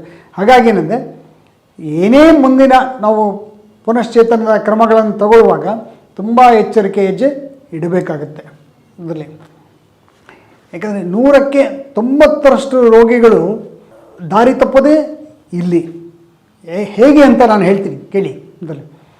ಸೊ ಒಮ್ಮೆ ಹಾಸ್ಪಿಟ್ಲಿಂದ ಹೊರಗಡೆ ಬಂದ ನಂತರ ಬಾಹ್ಯ ಎಲಿಮೆಂಟ್ಸ್ಗಳು, ಅಂದರೆ ನಿಮ್ಮ ರೋಗಿಯ ಸಂಬಂಧಿಗಳಾಗ್ಬೋದು, ಅಥವಾ ಇದು ಫ್ರೆಂಡ್ ಸರ್ಕಲ್ ಆಗ್ಬೋದು, ಅಥವಾ ಇನ್ನಿತರ ಯಾರೇ ಇದರಲ್ಲಿ ಸರಿಯಾಗಿ ಲಕ್ವಾ ಬಗ್ಗೆ ಮಾಹಿತಿಗೆ ಅರಿವೇ ಇಲ್ಲದವರು ಆಗಿರ್ಬೋದು, ಇವರೇ ನಿಮ್ಮ ದಾರಿ ತಪ್ಪಿಸೋದು ಸಹಜ. ಹಾಗಾಗಿ ರೋಗಿ ಮುಂದೆ ಅಥವಾ ಅದರ ಸಂಬಂಧಿಗಳು ಮುಂದೆ ಏನೇ ಕ್ರಮಗಳನ್ನು ತಗೊಳ್ಳುವಾಗ ತುಂಬ ಎಚ್ಚರಿಕೆಯ ಹೆಜ್ಜೆ ಇಡಬೇಕಾಗುತ್ತೆ. ಅದನ್ನು ನಾನು ಪದೇ ಪದೇ ಎಚ್ಚರಿಕೆ ಎಂಬ ಪದನ ನಾನು ಬಳಸ್ತಾ ಇದ್ದೀನಿ. ಸ್ವಲ್ಪ ನೀವು ಎಡವಿದ್ರು, ಸ್ವಲ್ಪ ಚಿಕಿತ್ಸೆಗಳ ಲೋಪಗಳಾದರೂ ರೋಗಿ ದೀರ್ಘ ಪ್ರಮಾಣದ ಅಂಗವೈಕಲ್ಯತೆಗೆ ಒಳಗಾಗಬೇಕಾಗುತ್ತೆ. ಹಾಗಾಗಿ ದಯವಿಟ್ಟು ಈ ವಿಡಿಯೋದಲ್ಲಿ ನಾನು ಏನು ಹೇಳ್ತೀನಿ ಅದನ್ನು ದಯವಿಟ್ಟು ಸೀರಿಯಸ್ ಆಗಿ ತಗೊಳ್ಳಿ. ಹಾಗೆ ಒಳ್ಳೆಯ ಕೇರನ್ನು, ಪೇಷಂಟ್ಗೆ ಒಳ್ಳೆಯ ಕೇರನ್ನು ಮಾಡಿ. ಯಾಕಂದರೆ ಒಮ್ಮೆ ಈ ನಮ್ಮ ಸಮಾಜದಲ್ಲಿ ಹೇಗಿದೆ ಅಂದರೆ, ಎಲ್ಲರೂ ಇತ್ತೀಚಿನ ದಿನಗಳಲ್ಲಿ ನಾನು ಲಕ್ವಾ ಚಿಕಿತ್ಸೆ ಕೊಡ್ತೇನೆ ಅಂತ ಎಲ್ಲರೂ ಹೇಳ್ಕೊಳ್ತಾರೆ ಸರ್. ಹಾಗಾಗಿ ಕೆಲವರು ಲಕ್ವಾ ಬಗ್ಗೆ ಅರಿವೇ ಇರೋದಿಲ್ಲ ಇದರಲ್ಲಿ, ಅಂಥವರು ಸಹ ಆ್ಯಕ್ಚುಲಿ ಚಿಕಿತ್ಸೆ ಕೊಡಲಿಕ್ಕೆ ಶುರು ಮಾಡಿದ್ದಾರೆ ಇದರಲ್ಲಿ. ಇದರಿಂದ ರೋಗಿಗೇನೆಂದರೆ ಅಥವಾ ಸಂಬಂಧಿಗಳೇನೆಂದರೆ ಆದಷ್ಟು ಬೇಗ ಈ ಚಿಕಿತ್ಸೆಯಿಂದ ಈ ತೊಂದರೆಯಿಂದ ಹೊರಗಡೆ ಬರಬೇಕು. ಸೊ ಹಾಗಾಗಿ ಏನು ಮಾಡ್ತಾರೆ, ಯಾರು ಏನೇ ಹೇಳಿದ್ರು ಅದನ್ನು ಅವರು ಕೇಳೋ ಸ್ಥಿತಿಲಿ ಇರ್ತಾರೆ ಆ್ಯಕ್ಚುಲಿ ಇದರಲ್ಲಿ. ಹಾಗೆ ಏಕೆಂದರೆ ಅವ್ರಿಗೆ ಪೇಷಂಟ್ ಹೊರಗಡೆ ಬಂದರೆ ಸಾಕಾಗಿರುತ್ತೆ ಇದರಲ್ಲೇ. ಹಾಗೆ ಆದರೆ ಒಂದು ತಪ್ಪು ಹೆಜ್ಜೆ ನಾವೇನು ಇಡ್ತೀವಿ ಆ್ಯಕ್ಚುಲಿ ಈ ಹಂತದಲ್ಲಿ ಇದರಲ್ಲಿ, ಅದರಿಂದ ದೀರ್ಘ ಪ್ರಮಾಣದ ಸಮಸ್ಯೆಗಳು ಬರ್ತವೆ. ರೋಗಿ ಶಾಶ್ವತವಾಗಿ ಅಂಗವೈಕಲ್ಯ ಆಗ್ಬೋದು ಆ್ಯಕ್ಚುಲಿ ಇದರಲ್ಲಿ. ಈಗ 3 ತಿಂಗಳಲ್ಲಿ ಆಗೋದು ನಿಮಗೆ ವರ್ಷಗಂಟಲೆ ತಗೋಬೋದು ಆ್ಯಕ್ಚುಲಿ. ಹಾಗಾಗಿ ನನ್ನ ಸಲಹೆ ಏನಂದರೆ, ದಯವಿಟ್ಟು ಏನೇ ಟ್ರೀಟ್ಮೆಂಟ್ ತಗೊಳ್ಳುವಾಗ ಸಂಬಂಧಪಟ್ಟ ಡಾಕ್ಟ್ರ್ ಆಗಲಿ, ಸಂಬಂಧಪಟ್ಟ ಫಿಸಿಯೋಥೆರಪಿಸ್ಟ್ಗಳಾಗಲಿ, ಸಂಬಂಧಪಟ್ಟ ಚಿಕಿತ್ಸಕ ತಜ್ಞರ ಹತ್ರ ಆಗಲಿ ನೀವು ದೀರ್ಘವಾದ ಸಮಾಲೋಚನೆ ಮಾಡಿ ನಾವು ಚಿಕಿತ್ಸೆನ ಪೇಷಂಟ್ಗೆ ಕೊಡಬೇಕಾಗುತ್ತೆ. ಇದರಲ್ಲಿ ಒಂದು example actually, suppose normally stroke ಆದಾಗ ಏನು ಮಾಡ್ತಾರೆ ಜನಗಳು, ಈ ಅವೈಜ್ಞಾನಿಕ ಚಿಕಿತ್ಸೆಗಳ ಹತ್ರ ಹೋಗ್ತಾರೆ. ಅದರಲ್ಲಿ ನಾನು ತೊಗೊಳ್ಬೇಡಿ ಅಂತ ನಾನು ಹೇಳಲ್ಲ, ನೀವು ಔಷಧಿನ ನೀವೇನಾದರೂ ತೊಗೊಳ್ಳಿ, ಔಷಧಿ ಇರೋದು ಮುಂದೆ ಬರದಂಗೆ ತಡಿಲಿಕ್ಕೆ, ಗುಣಪಡಿಸ್ಲಿಕ್ಕಲ್ಲ ಇದರಲ್ಲಿ. ಹಾಗಾಗಿ ಔಷಧಿ ನೀವು ಯಾವುದೇ ಚಿಕಿತ್ಸಾ ಪದ್ಧತಿಯಲ್ಲೂ ತಗೊಳ್ಳಿ ಇದು ಆ್ಯಕ್ಚುಲಿ. ಬಟ್ ದಯವಿಟ್ಟು ನನ್ನ ಒಂದು ಸಲಹೆ ಅಂದರೆ, ಯಾವುದೇ ಕಾರಣಕ್ಕೂ ರೋಗಿಗೆ ಮಸಾಜು ಮಾಲಿಶ್ ಇಂಥವನ್ನ ಮಾಡಲಿಕ್ಕೆ ಹೋಗಬೇಡಿ. ಇದರಿಂದ ಸಮಸ್ಯೆಗಳು ಉದ್ಭವಿಸ್ತವೆ. ಯಾಕಂದರೆ 100ಕ್ಕೆ 80ರಷ್ಟು ಲಕ್ವಾ ಅಂತ ನಾವೇನು ಹೇಳ್ತೀವಿ ಅವು ಮೈನರ್. ಅಂದರೆ ಹಿಂದಿನ ಸಂಚಿಕೆಯಲ್ಲಿ ಆಲ್ರೆಡಿ ನಾನು ಹೇಳಿಬಿಟ್ಟಿದ್ದೀನಿ ಆ್ಯಕ್ಚುಲಿ ಅದ್ರ ಬಗ್ಗೆ. ಈ ಮೈನರ್ ಸ್ಟ್ರೋಕಿನಂದರೆ ಕೆಲವೊಮ್ಮೆ ವಾರದಲ್ಲಿ ಗುಣ ಆಗ್ತವೆ, ಕೆಲವೊಮ್ಮೆ ಒಂದು 15 ದಿವಸದಲ್ಲಿ ಗುಣ ಆಗ್ತವೆ, ಕೆಲವು 1 ತಿಂಗಳಲ್ಲಿ ಗುಣ ಆಗ್ತವೆ. ಅದರಲ್ಲಿ ಹೇಗೆ ಅಂದರೆ ಈ ಸ್ಟ್ರೋಕನ್ನು ನಾವೇನಂದರೆ ಒಂದು 2-3 ಭಾಗ ಆಗಿ ವಿಂಗಡಿಸ್ತೇವೆ. ಅಂದರೆ ಮೀಡಿಯಮ್ಮು, ಮೈಲ್ಡು, ಮೀಡಿಯಮ್ಮು, ಸಿವಿಯರು ಮತ್ತು ಕ್ರಾನಿಕ್ ಕೆಟಗರಿ ಅಂತ ನಾವು 3-4 ಭಾಗಗಳಲ್ಲಿ ವಿಂಗಡಿಸ್ತೀವಿ. ಇದರಲ್ಲಿ ಸುಮಾರು 80% ಲಕ್ವಾ ಸಮಸ್ಯೆಗಳು ಅವು ತಂತಾನಾಗೆ ಇಂಪ್ರೂವ್ ಆಗಿಬಿಡ್ತವೆ. ಹೇಗೆ ಅಂದರೆ ನಿಮ್ಮ ಕೈ ಮೇಲೆ ಅಥವಾ ಯಾವುದೋ ಒಂದು ಚಿಕ್ಕ ಗಾಯ ಆಗಿರುತ್ತೆ, ಆ ಗಾಯ ನೀವು ಯಾವುದೇ ಔಷಧಿ ಬಿಡೋದು ಒಂದು 3-4 ದಿವಸದಲ್ಲಿ ಒಣಗೋಗ್ಬಿಡುತ್ತೆ. ಅದೇ ರೀತಿ ಇದು ಮೆದುಳು ಲಕ್ವಾ ಅನ್ನೋದು ಮೆದುಳಿನಲ್ಲಿರುವಂಥ ಒಂದು ಸಮಸ್ಯೆ. ಇದರಲ್ಲಿ ಈ ಸಮಸ್ಯೆ ಅಂದರೆ ಇದು ಒಂದು ರೋಗ ಅಲ್ಲ, ಇದು ಒಂದು ಮೆದುಳಲ್ಲಾಗಿ ನಿಮ್ಮ ಕೈಗಳಲ್ಲಿ ಗಾಯ ಆಗುತ್ತೆ ಹಾಗೆ ಮೆದುಳಿನ ಒಳಗಡೆ ಆಗಿರುವಂಥ ಗಾಯ ಇದು. ಆ್ಯಕ್ಚುಲಿ ಮೆದುಳಿಗೆ ಸ್ವಲ್ಪ ಪ್ರಮಾಣದಲ್ಲಿ ಸರಿಪಡಿಸ್ಕೊಳ್ಳುವಂಥ ಶಕ್ತಿ ಅದಕ್ಕೆ ಇರುತ್ತೆ. ಅದು ಕೆಲವೊಂದು ಸಂದರ್ಭಗಳಲ್ಲಿ ತಂತಾನಾಗೇ ಸರಿಪಡಿಸ್ಕೊಳ್ಳುತ್ತೆ 100ಕ್ಕೆ 90ರಷ್ಟನ್ನು ಇದರಲ್ಲಿ. ಬಟ್ ಕೆಲವು ಸಂದರ್ಭಗಳಲ್ಲಿ ಅದು ಹೆಲ್ಪನ್ನು ಎಕ್ಸ್ಪೆಕ್ಟ್ ಮಾಡುತ್ತೆ. ಅಂದರೆ ವ್ಯಾಯಾಮದ ಮುಖಾಂತರ, ಅಂದರೆ ಅದು ಕನೆಕ್ಟಿವಿಟಿ ಏನು ಹೋಗಿರುತ್ತೆ ಅದು ನಿರಂತರ ವ್ಯಾಯಾಮಗಳಿಂದ ನಾವು ಮತ್ತೆ ಅದನ್ನು ಮೆದುಳಿನ ನರಕೋಶಗಳನ್ನು ಮತ್ತೆ ಪುನಶ್ಚೇತನಗೊಳಿಸ್ಬೋದು ಇದರಲ್ಲಿ. ಯಾಕಂದರೆ ಅದು ಹೇಗೆ ಅಂದರೆ ಕೈ ಕಾಲುಗಳ ಮೂಮೆಂಟ್ಸ್ಗಳನ್ನ ನಿರಂತರವಾಗಿ ಮಾಡಬೇಕು. ಸಮ್ಟೈಮ್ಸ್ ಕೆಲವೊಂದು ಸಂದರ್ಭದಲ್ಲಿ ದಿವಸಕ್ಕೆ 6ರಿಂದ 8 ತಾಸು ನಿರಂತರ ವ್ಯಾಯಾಮಗಳನ್ನು ಕೊಡಬೇಕಾಗುತ್ತೆ. ಹಾಗಾಗಿ ಅದು ಕೆಲವೊಮ್ಮೆ ಮನೆಯಲ್ಲಿ ಸಾಧ್ಯ ಇಲ್ಲ. ಅದಕ್ಕೆ ನಾವು ಹೇಳೋದೇನೆಂದರೆ, ಎಲ್ಲಿ ವ್ಯವಸ್ಥೆ ಇರುತ್ತೆ, ಒಳ್ಳೆಯ ವ್ಯವಸ್ಥೆ ಇರುತ್ತೆ ಅಂಥ ಕಡೆ ನೀವು ಹೋಗ್ಬಿಟ್ಟು ಚಿಕಿತ್ಸೆ ಪಡೆಯೋದು ಒಳಿತು. ಇದರಲ್ಲಿ ಯಾವುದೇ ಕಾರಣಕ್ಕೂ ಅವೈಜ್ಞಾನಿಕ ಮಸಾಜ್ ಆಗಲಿ ಅವೈಜ್ಞಾನಿಕ ಚಿಕಿತ್ಸೆಗಳನ್ನು ಮಾಡಬೇಡಿ. ಇದರಲ್ಲಿ ಅಂದರೆ ಮಾಲಿಶ್ ಮಾಡೋದು, ಪೌಡ್ರ್ಗಳನ್ನು ಹಾಕಿ ಸುಮ್ಮನೆ ಉಜ್ಜೋದು, ಈ ಥರ ಯಾವುದೇ ಕಾರಣಕ್ಕೂ ಮಾಡಬೇಡಿ. ಇದರಿಂದ ತುಂಬ ಸಮಸ್ಯೆಗಳು ಉದ್ಭವಿಸ್ತವೆ. ಯಾಕಂದರೆ ನನ್ನ ಕಳೆದ 25 ವರ್ಷದಿಂದ ನಾನು ಸಾಕಷ್ಟು ರೋಗಿಗಳನ್ನು ನೋಡ್ತಾ ಬಂದಿದ್ದೀನಿ. ಹಾಗಾಗಿ ಅವರು ನಮ್ಮಲ್ಲಿ ನಾರ್ಮಲಿ ಏನಂದರೆ ವೈಜ್ಞಾನಿಕ ಚಿಕಿತ್ಸೆಗಳು ಯಾವಾಗ ಬರ್ತಾರೆ ಅಂದರೆ, ಅವರು ಎಲ್ಲ ಸುತ್ತಾಡ್ಬಿಟ್ಟು ಎಲ್ಲ ಸಮಸ್ಯೆಗಳನ್ನು ಮಾಡಿಕೊಂಡು ಕೊನೆಯ ಹಂತದಲ್ಲಿ ವೈಜ್ಞಾನಿಕ ಚಿಕಿತ್ಸೆಗಳ ಹತ್ರ ಬರ್ತಾರೆ. ಆಗ ಆ ಸಂದರ್ಭದಲ್ಲಿ ಆಗಲೇ ಸುಮಾರು ರೋಗಿಗಳು ಏನಂದರೆ ಅವರು ಎಲ್ಲ ರೀತಿಯಲ್ಲೂ ಕಳ್ಕೊಂಡ್ಬಿಟ್ಟಿರ್ತಾರೆ, ಆರ್ಥಿಕವಾಗಿ, ಮಾನಸಿಕವಾಗಿ, ಮತ್ತು ಪೂರಾ ಜರ್ಜರಿತರಾಗಿಬಿಟ್ಟಿರ್ತಾರೆ. ಹಾಗಾಗಿ ಇಂತಹ ಸಮಸ್ಯೆಗಳು ಬರಬಾರ್ದು ಅಂದರೆ ನಾವು ವೈಜ್ಞಾನಿಕ ಚಿಕಿತ್ಸೆಗಳ ಹತ್ರ ಹೋಗೋದು ಒಳಿತು. ಇನ್ನೊಂದು ಇದರಲ್ಲಿ ಯಾವುದೇ ಕಾರಣಕ್ಕೂ ಮತ್ತು ಇನ್ನೊಂದು ಏನಂದರೆ, ಕೆಲವೊಂದು ಪದ್ಧತಿಗಳಲ್ಲಿ ಏನು ಹೇಳ್ತಾರೆ ಅಂದರೆ, ಲಕ್ವಾ ಚಳಿಯಿಂದ ಬರುತ್ತೆ, ಕೋಲ್ಡಿಂದ ಬರುತ್ತೆ, ಬಾಡಿ ಹೀಟಾಗಿರಬೇಕು ಅಂತ ಏನಂದರೆ, ರೋಗಿಗಳನ್ನು ಏನು ಮಾಡ್ತಾರೆ, ಮನೆಯಲ್ಲಿ ಅಲ್ಲಿ ಗಾಳಿ ಬೆಳಕು ಚೆನ್ನಾಗಿರಲ್ಲ ಅಂಥ ಕಡೆ ಅವರನ್ನು ಮಲಗಿಸ್ತಾರೆ ಅಥವಾ ಕೂರಿಸ್ತಾರೆ. ತಲೆಗೆ ಟೋಪಿ ಹಾಕೋದು, ಕಾಲಿಗೆ ಸಾಕ್ಸ್ ಹಾಕೋದು, ಮತ್ತು ಹೀಟ್ ಇರಬೇಕು ಅಂತ ಕೆಲವೊಮ್ಮೆ ಪೇಷಂಟ್ಗೆ ಸ್ನಾನವೂ ಮಾಡೋದಿಲ್ಲ, ಮತ್ತು ಬೆಡ್ಶೀಟ್ಗಳನ್ನೂ ಚೇಂಜ್ ಮಾಡೋದಿಲ್ಲ ಅಂತಲೇ. ಇದರಿಂದ ಏನಾಗುತ್ತೆ, ಬೇರೆ ರೀತಿಯ ಸಮಸ್ಯೆಗಳು ಉದ್ಭವಿಸ್ತವೆ. ಅದಕ್ಕೆ ನನ್ನ ಸಲಹೆ ಏನಂದರೆ, ಪೇಷಂಟ್ಗೆ ಆ ಥರ ಲಕ್ವಾದ ಚಳಿಯಿಂದ ಬರುತ್ತೆ ಅಂತ ಯಾವುದೇ ವೈಜ್ಞಾನಿಕ ಆಧಾರಗಳು ಇಲ್ಲ ಇದರಲ್ಲಿ. ಸೊ ಮೆದುಳಲ್ಲಿ ರಕ್ತನಾಳಗಳಲ್ಲಿ ಅಡಚಣೆಗಳು ಉಂಟಾಗುವಂಥ ಇದರಿಂದ ಬರುವಂಥ ಇದು ಸಮಸ್ಯೆ. ಹಾಗಾಗಿ ಇದು ರೋಗ ಅಲ್ಲ ಇದರಲ್ಲಿ. ಹಾಗಾಗಿ ನಾವೇನು ಮಾಡಬೇಕಂದ್ರೆ, ಪೇಷಂಟ್ ಆದಷ್ಟು ನ್ಯಾಚುರಲ್ ಆಗಿರಬೇಕು. ಮುಂದೆ ಲಕ್ವಾಗಿಂತ ಮುಂಚೆ ಅವರು ಯಾವ ರೀತಿ ಮನೆಯಲ್ಲಿದ್ದರು ಅದೇ ರೀತಿಯೇ ನಾವು ಮೇಂಟೈನ್ ಮಾಡಬೇಕು. ಗಾಳಿ ಬೆಳಕು ಚೆನ್ನಾಗಿರಬೇಕು, ಮತ್ತು ಪೇಷಂಟ್ ಹೆಚ್ಚು ಹೊತ್ತು ಕೂರಿಸ್ಬೇಕು. ಇದರಲ್ಲಿ ಪೇಷಂಟ್ ಲವಲವಿಕೆಯಿಂದ ಇರಬೇಕು, ಪೇಷಂಟ್ ಹೆಚ್ಚು ಮಾತಾಡಬೇಕು, ಪೇಷಂಟ್ ಎಷ್ಟು ಜನಗಳ ಜೊತೆಗೆ ಮಿಂಗಲ್ ಆಗಬೇಕು. ಯಾವುದೇ ಸಮಸ್ಯೆ ಬಗ್ಗೆ ಪೇಷಂಟ್ಗಳ ಹತ್ರ ಮಾತಾಡಬೇಡಿ ಇದರಲ್ಲಿ. ಮತ್ತು ಪೇಷಂಟ್ಗೆ ಹುರಿದುಂಬಿಸಿ ಇದರಲ್ಲಿ ನೀವು ಈ ಸಮಸ್ಯೆಯಿಂದ ಆದಷ್ಟು ಬೇಗ ಹೊರಗಡೆ ಬರ್ತೀರಾ ಇದರಲ್ಲಿ ಮತ್ತು ನಿರಂತರ ಹೆಚ್ಚು ವ್ಯಾಯಾಮಗಳನ್ನು ಮಾಡಿ. ಹೀಗೆ ಮಾಡೋದ್ರಿಂದ ಪೇಷಂಟ್ ಆದಷ್ಟು ಬೇಗ ತನ್ನ ಲಕ್ವಾ ಸಮಸ್ಯೆಯಿಂದ ಹೊರಗಡೆ ಬಂದು ಮತ್ತೆ ಮೊದಲನೇ ಸ್ಥಿತಿಗೆ ಮರಳ್ತಾನೆ. ಈ ವಿಡಿಯೋದಲ್ಲಿ ನಾನು ತಿಳಿಸಿದಾಗೆ ಏನು ನಾನು ಮನೆಗೆ ಬಂದಾಗ ಯಾವ ರೀತಿಯ ಕ್ರಮಗಳನ್ನು ತಗೋಬೇಕು ಅನ್ನೋದನ್ನು ತಮಗೆ ತಿಳಿಸಿದ್ದೇನೆ. ಅದರಲ್ಲಿ ದಯವಿಟ್ಟು ರೋಗಿ ಹಾಗೂ ಆತನ ಸಂಬಂಧಿಗಳು ಎಚ್ಚರಿಕೆ ಹೆಜ್ಜೆಗಳನ್ನು ತಗೊಳ್ಳೋದು ತುಂಬ ಒಳಿತು. ಅದರಲ್ಲಿ ನೀವು ಯಾವುದೇ ಡಿಸಿಷನ್ ತಗೊಳ್ಬೇಕಾದ್ರೂ, ಯಾವುದೇ ನಿರ್ಧಾರ ತಗೊಳ್ಬೇಕಾದ್ರೂ ನಿಮ್ಮ ಫ್ಯಾಮಿಲಿ ಫಿಸಿಷಿಯನ್ ಆಗ್ಬೋದು, ನರೋಗ ತಜ್ಞರಾಗ್ಬೋದು ಅಥವಾ ಪುನಶ್ಚೇತನ ತಜ್ಞರ ಹತ್ರ ಆಗ್ಬೋದು, ಸಮಾಲೋಚನೆ ಮಾಡಿ ನಿರ್ಧಾರಗಳನ್ನು ತಗೊಳ್ಳಿ. ದಯವಿಟ್ಟು ಯಾವುದೇ ಕಾರಣಕ್ಕೂ ಅವೈಜ್ಞಾನಿಕ ಚಿಕಿತ್ಸೆ ಸೆಲ್ಫ್ ಮೆಡಿಸಿನ್ ಅಂತ ನಾವು ಹೇಳ್ತೀವಿ, ಅಂದರೆ ಅವೈಜ್ಞಾನಿಕ ಚಿಕಿತ್ಸೆಗಳನ್ನು ಸ್ವಚಿಕಿತ್ಸೆಗಳನ್ನು ಮಾಡಬೇಡಿ. ಅಥವಾ ಇದ್ರ ಬಗ್ಗೆ ಮೆದುಳಿನ ಬಗ್ಗೆ ಆಗಲಿ ಅಥವಾ ಲಕ್ವಾ ಬಗ್ಗೆ ಆಗಲಿ ಅರಿವಿಲ್ಲದವ್ರ ಹತ್ರ ನೀವು ಚಿಕಿತ್ಸೆಗಳನ್ನು ಪಡ್ಕೋಬೇಡಿ. ಇದರಿಂದ ನೀವು ಸಮಸ್ಯೆಗೆ ಸಿಲುಕೋದು ಖಂಡಿತ. ಇದರಲ್ಲಿ ಹೆಚ್ಚಿನ ಮಾಹಿತಿಗಾಗಿ ನೀವು ಈ ಕೆಳಕಂಡ ದೂರವಾಣಿ ಸಂಖ್ಯೆನ ಸಂಪರ್ಕಿಸಿ ತಮ್ಮ ಅನುಮಾನಗಳಿಗೆ ಮಾಹಿತಿನ ಪಡ್ಕೋಬೋದು. ಹಾಗೆ ಈ ಕೆಳಕಂಡ QR ಕೋಡ್ಗೆ ನೀವು ವಿಸಿಟ್ ಮಾಡಿ ಹೆಚ್ಚಿನ ವೀಡಿಯೋಗಳನ್ನು ಸಹ ನೀವು ವೀಕ್ಷಿಸ್ಬೋದು. ಅದಕ್ಕೆ ನೀವು ಸಿಂಪಲ್ಲಾಗಿ ಏನು ಮಾಡಬೇಕಂದ್ರೆ ನೀವು ಚಾನಲ್ಗೆ ವಿಸಿಟ್ ಆಗಿ ಸಬ್ಸ್ಕ್ರೈಬ್ ಮಾಡಿ. ಅದೇ ರೀತಿ ನಮ್ಮ ಯೂಟ್ಯೂಬ್ ಚಾನಲ್ಸ ನಾವು ಬಿಟ್ಟಿದ್ದೇವೆ, ಅಲ್ಲಿ ನಮ್ಮ ಮೊಬೈಲ್ ನಂಬರ್ನ ನೀವು ಯೂಟ್ಯೂಬಲ್ಲಿ ಸರ್ಚ್ ಮಾಡಿದರೆ ನಿಮಗೆ ಹೆಚ್ಚಿನ ವೀಡಿಯೋಗಳು ಇಲ್ಲಿವರೆಗೂ ನಾವು ಏನೇನು ಮಾಡಿದ್ವಿ ಹಿಂದೆ ಆಗ್ಬೋದು, ಇನ್ನು ಮುಂದೆ ಮಾಡುವ ವೀಡಿಯೋಗಳಾಗ್ಬೋದು, ಅದು ನಿಮಗೆ ದೊರೆಯುತ್ತೆ. ಅವುಗಳನ್ನು ನೀವು ಸಬ್ಸ್ಕ್ರೈಬ್ ಮಾಡಿ ಇನ್ನೂ ಹೆಚ್ಚಿನ ಮಾಹಿತಿಗಳನ್ನು ಪಡ್ಕೊಂಡು ಸಮಸ್ಯೆಗಳಿಂದ ದೂರ ಆಗ್ಬೋದು. ನಮಸ್ಕಾರ, ನಾನು ಡಾಕ್ಟರ್ ಚಂದ್ರಶೇಖರ್ ಬೆಳ್ಳುಡಿ, ಪಾರ್ಶ್ವವಾಯು ಪುನಶ್ಚೇತನ ತಜ್ಞ. ಪ್ರೆಸೆಂಟ್ಲಿ ನಾನು DC ಇಂಟರ್ನ್ಯಾಷನಲ್ ಪಾರ್ಶ್ವವಾಯು ಪುನಶ್ಚೇತನ ಕೇಂದ್ರದ ಸಂಸ್ಥಾಪಕ, ನಿರ್ದೇಶಕ ಹಾಗೂ ಚೀಫ್ ಫಿಸಿಯೋಥೆರಪಿಸ್ಟ್ ಆಗಿ ನಾನು ವರ್ಕ್ ಮಾಡ್ತಾ ಇದ್ದೀನಿ.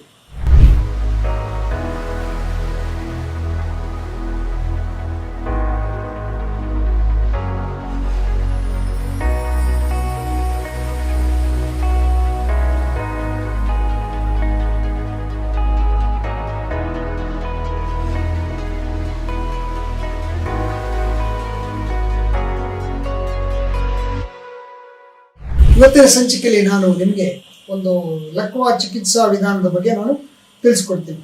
ಏನಪ್ಪ ಅದಂದರೆ, ಎಲ್ಲರಿಗೂ ಒಂದು ಅನುಮಾನ ಇರುತ್ತೆ, ಲಕ್ವಾ ಹಳೇದಾದರೂ ಗುಣಪಡಿಸ್ಬೋದೇ ಅಂದಲ್ಲಿ. ಇಲ್ಲಿವರೆಗೂ ನಾವೆಲ್ಲ ಏನು ತಿಳ್ಕೊಂಡಿದ್ದೀವಿ ಅಂದರೆ ಲಕ್ವಾ 6 ತಿಂಗಳು, 1 ವರ್ಷ, 2 ವರ್ಷದಲ್ಲಿ ಏನು ಗುಣ ಆಗುತ್ತೆ ಅದೇ ಅಂತಿಮ, ಆಮೇಲೆ ಏನು ಮಾಡೋಕ್ಕಾಗಲ್ಲ, ನರಕೋಶಗಳು ಅವು ಡೆಡ್ ಆಗಿಬಿಟ್ಟಿರುತ್ತೆ ಅಥವಾ ಸತ್ತೋಗಿರ್ತವೆ ಅಂದಲ್ಲಿ, ಅವುಗಳನ್ನು ಮತ್ತೆ ಪುನಶ್ಚೇತನಗೊಳಿಸೋದು ಕಷ್ಟ ಅನ್ನೋದನ್ನು ನಾವು ಹಿಂದೆ ಎಲ್ಲ ಈಗ ಒಂದು 50 ವರ್ಷದ ಹಿಂದೆ ನಾವು ತಿಳ್ಕೊಂಡಿದ್ವಿ ಆ್ಯಕ್ಚುಲಿ ಇದರಲ್ಲಿ. ಈಗ ನಾನು ಅದರ ಬಗ್ಗೆ ಒಂದು ಸಣ್ಣ ಮಾಹಿತಿನ ನಾನು ಕೊಡಲಿಕ್ಕೆ ಇಷ್ಟಪಡ್ತೇನೆ. ಅಂದರೆ ಹಿಂದೆ ಒಂದು ಸಂಚಿಕೆಯಲ್ಲಿ ನಾನು ಮೆದುಳಿನ ಬಗ್ಗೆ ಹೇಳುವಾಗ ಇದರಲ್ಲಿ ನಾನು ತಮಗೆ ತಿಳಿಸಿದ್ದೆ ಲಕ್ವಾದ ಪ್ರಮಾಣ ಎಷ್ಟಿರುತ್ತೆ ಅಂತ. ಕೆಲವು ಭಾಗದಲ್ಲಿ ನಾನು ವಿಡಿಯೋ ಮುಖಾಂತರ ನಿಮಗೆ ತಿಳಿಸಿದ್ದೆ ಆ್ಯಕ್ಚುಲಿ ಇದರಲ್ಲಿ.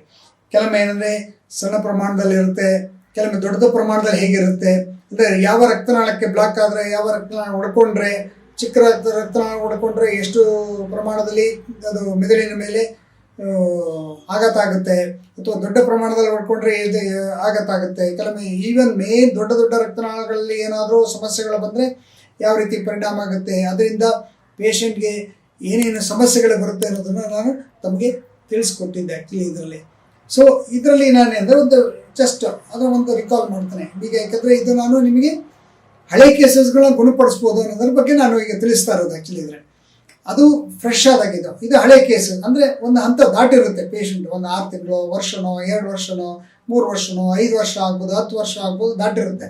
ಪೇಷಂಟ್ಗಳೇನೆಂದರೆ ಎಲ್ಲ ಒಂದು ಆಸೆಗಳನ್ನು ಬಿಟ್ಟಿರ್ತಾರೆ, ಯಾಕಂದ್ರೆ ಒಂದು ಹಂತಕ್ಕೆ ಬಂದುಬಿಟ್ರೆ ಇಷ್ಟೇ ಸಮಸ್ಯೆ, ನಮ್ಮದು ಇನ್ನೇನು ಮಾಡೋಕ್ಕಾಗಲ್ಲ ಅಂತ.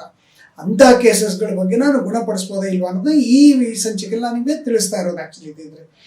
ನೋಡಿ, ಲಕ್ವದ ಪ್ರಮಾಣ ಅಂದರೆ ನಾನು ಹಿಂದೆ ಹೇಳಿದಾಗ ಏನಂದರೆ ಚಿಕ್ಕ ಪ್ರಮಾಣದಲ್ಲೇ ಆಗ್ಬೋದು, ಈ ಮಧ್ಯದಲ್ಲಾದರೆ ಬೇರೆ ರೀತಿ ಇರುತ್ತೆ, ಇಷ್ಟು ಪ್ರಮಾಣದಲ್ಲಾದರೆ ಬೇರೆ ರೀತಿ ಇರುತ್ತೆ, ದೊಡ್ಡ ಪ್ರಮಾಣದಲ್ಲಿ ಆಗ್ಬೋದು, ತುಂಬ ಸಿವಿಯರು ಆಗ್ಬೋದು, ಅರ್ಧ ಭಾಗನೂ ಆಗ್ಬೋದು. ಆ್ಯಕ್ಚುಲಿ ಇದರಲ್ಲಿ ಇದು ನಾವು ಕ್ರಾನಿಕ್ ಕೇಸಸ್ ಅಂತ ನಾವು ಹೇಳ್ತೀವಿ. ಅಂದರೆ ದೀರ್ಘ ಪ್ರಮಾಣದ ಆಘಾತ ಆಗಿರುತ್ತೆ. ಹಾಗಾಗಿ ಇದರಲ್ಲಿ ದೀರ್ಘ ಪ್ರಮಾಣದ ನರಕೋಶಗಳು ಸಹ ನಿಮಗೆ ಡ್ಯಾಮೇಜ್ ಆಗಿರ್ತವೆ. ಆದರೂ ಪೇಷಂಟು ಬದುಕಿರ್ತಾನೆ ಆ್ಯಕ್ಚುಲಿ. ಅದೇ ರೀತಿ ಇಲ್ಲಿ ಒಂದು ಮೀಡಿಯಂ ಪ್ರಮಾಣದ ಆ್ಯಕ್ಚುಲಿ ಇದರಲ್ಲಿ ಪೇಷಂಟ್ಗೆ ಏನಂದರೆ ಕೆಲವು ನಾನು ಆಗಲೇ ಹೇಳಿದಾಗೆ ಕೆಲವು ಸರಿಯಾದ ಚಿಕಿತ್ಸೆಗಳು ತಗೊಂಡ್ರೆ ಅದು ಡಿಸಬಿಲಿಟಿ ಪ್ರಮಾಣ ಅಂದರೆ ಅಂಗವೈಕಲ್ಯದ ಪ್ರಮಾಣ ಸ್ವಲ್ಪ ಕಮ್ಮಿ ಇರುತ್ತೆ ಆ್ಯಕ್ಚುಲಿ ಇದ್ದರೆ.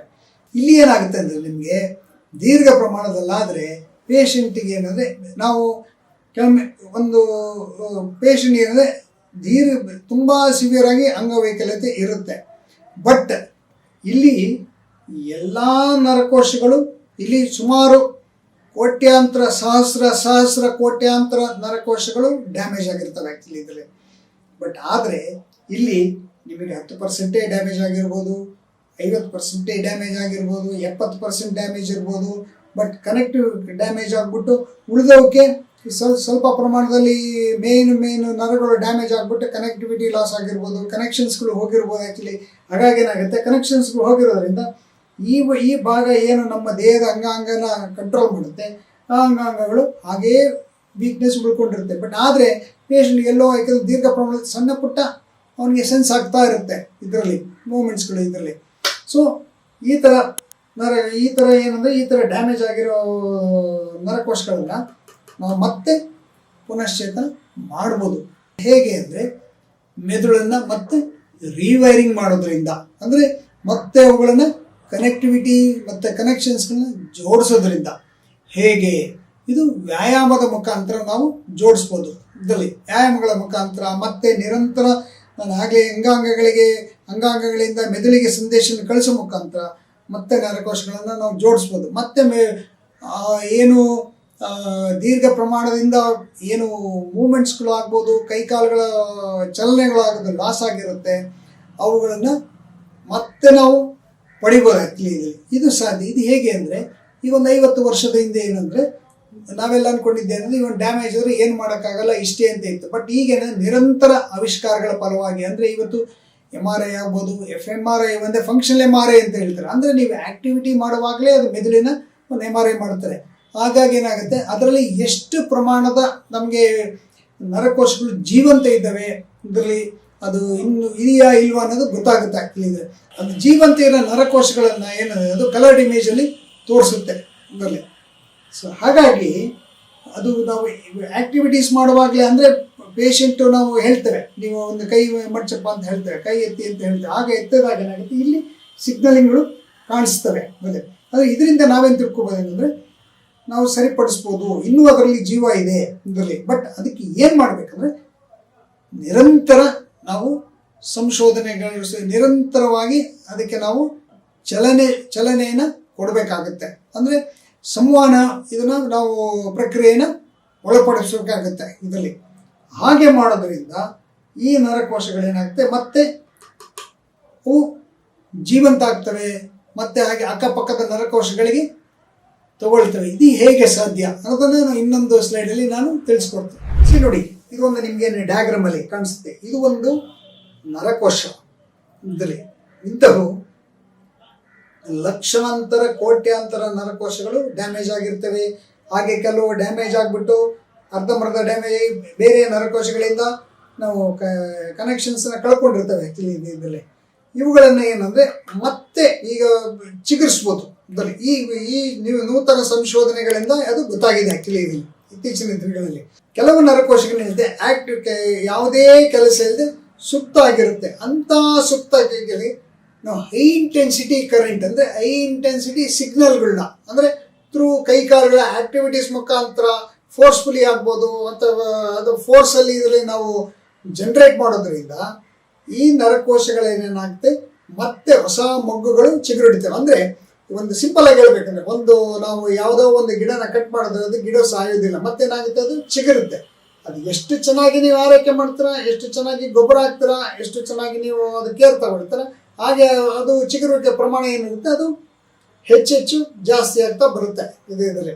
ಅದೇ ರೀತಿ ಮೆದುಳಿನ ನರಕೋಶಗಳು ಹಾಗೆ ಅಲ್ಲಿ ಈ ಮೊಗ್ಗುಗಳೇನಿರ್ತವೆ ಈ ಮೊಗ್ಗುಗಳು ಚಿಗುರೊಡಿತವೆ. ಇದರಲ್ಲಿ ನಾವು ನಿರಂತರವಾಗಿ ಕಂಟಿನ್ಯೂಸ್ ಆಗಿ ನಾವು ಸಿಗ್ನಲ್ಗಳನ್ನ ಕಳಿಸೋದ್ರಿಂದ ಈ ಮೊಗ್ಗುಗಳ ಚಿಗುರೊಡೆದು ಏನು ಮಾಡ್ತವೆ, ಅಕ್ಕಪಕ್ಕದ ನರಕೋಶಗಳಿಗೆ ಅವು ಕನೆಕ್ಷನ್ ತಗೊಳ್ತವೆ. ಅಂದರೆ ಬೈಪಾಸ್ ಆಗಿಬಿಟ್ಟು ಕನೆಕ್ಷನ್ ತಗೊಳ್ತವೆ. ಆ್ಯಕ್ಚುಲಿ ಇದು ನಾವು ಹೆಚ್ಚು ಕರೆಂಟ್ ಕಳಿಸಿದರೆ ಮೆದುಳಿಗೆ ಇದಿದ್ರೆ ಈ ಸಾಮಾನ್ಯ ಪ್ರಕ್ರಿಯೆಯಲ್ಲಿ ಸಾಧ್ಯ ಇಲ್ಲ.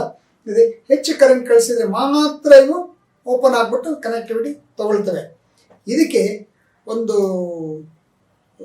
ವಿಶೇಷವಾದ ಒಂದು ಚಿಕಿತ್ಸಾ ವಿಧಾನದ ಮುಖಾಂತರ ನಾವೇನು ಮಾಡ್ಬೋದು, ಈ ನರಕೋಶಗಳನ್ನು ನಾವು ಮತ್ತೆ ವೃದ್ಧಿಪಡಿಸ್ಬೋದು, ಹೆಚ್ಚು ಮಾಡ್ಬೋದು.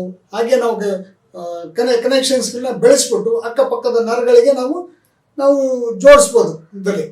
ಇದರಿಂದ ಏನಾಗುತ್ತೆ, ಈಗಾಗಲೇ ಹೇಳಿದಾಗೆ ಮೆದುಳು ಡ್ಯಾಮೇಜ್ ಆಗಿದೆ ಆ ಪೋರ್ಷನ್ಗಳಲ್ಲಿ ಅಥವಾ ಬೇರೆ ಇನ್ಯಾವುದೋ ಭಾಗದ ಮೆದುಳಿನ ಭಾಗ ಆ ಕೆಲಸ ಮಾಡುವಂಥ ಶಕ್ತಿನ ಪಡ್ಕೊಳ್ಳುತ್ತೆ. ಸೊ ಇದು ಏನಂದರೆ ಹಳೆ ಕೇಸಸ್ ಅಂದರೆ ದೀರ್ಘ ಪ್ರಮಾಣದ ಏನು ಲಕ್ವಾ ಪಾರ್ಶ್ವದಿಂದ ಬಳಲ್ತಿರ್ತಾರೆ ಅಥವಾ ದೀರ್ಘಕಾಲದಿಂದ ಲಕ್ವಾ ಪಾರ್ಶ್ವದಿಂದ ಬಳಲ್ತಾ ಇರ್ತಾರೆ, ಆ ರೋಗಿಗಳಿಗೆ ಇದು ತುಂಬ ವರದಾನ. ಇದು ಇತ್ತೀಚಿನ ದಿನಗಳಲ್ಲಿ ಮಾತ್ರ ಇದು ಈಗ ಭಾರತದಲ್ಲಿ ಈಗ ಅದು ಪ್ರಚಲಿತಕ್ಕೆ ಬರ್ತಾ ಇದೆ. ಆ್ಯಕ್ಚುಲಿ ಇದೆ ಕೆಲವು ಸೆಂಟರ್ಗಳಲ್ಲಿ, ನ್ಯೂರೋ ರಿಹ್ಯಾಬ್ ಸೆಂಟರ್ಗಳಲ್ಲಿ ಅಥವಾ ಪುನಶ್ಚೇತನ ಕೇಂದ್ರಗಳಲ್ಲಿ ಇದ್ರ ಬಗ್ಗೆ ವರ್ಕ್ ಮಾಡ್ತಾ ಇದ್ದಾರೆ. ಆ್ಯಕ್ಚುಲಿ ಬಟ್ ನಮ್ಮ ಸಂಸ್ಥೆ ಏನಂದರೆ ಕಳೆದ 20 ವರ್ಷದಿಂದ ಇದರ ಬಗ್ಗೆ ನಿರಂತರ ಸಂಶೋಧನೆ ಮಾಡ್ಕೊಂಡು ಬಂದಿದೆ. ಹಾಗಾಗಿ ನಾವೇನು ಮಾಡಿದ್ವಿ, ನಮ್ಮ ಸೆಂಟ್ರಲ್ಲಿ ಇದಕ್ಕೆ ಅಂತಲೇ ನಾವೇನು ಮಾಡಿದ್ವಿ, ಎಕ್ವಿಪ್ಮೆಂಟ್ಸ್ಗಳಾಗ್ಬೋದು, ಟ್ರೀಟ್ಮೆಂಟ್ ಮೆಥಡ್ಗಳನ್ನು ನಾವು ಅಭಿವೃದ್ಧಿಪಡಿಸಿದ್ದೇವೆ ಇದರಲ್ಲಿ.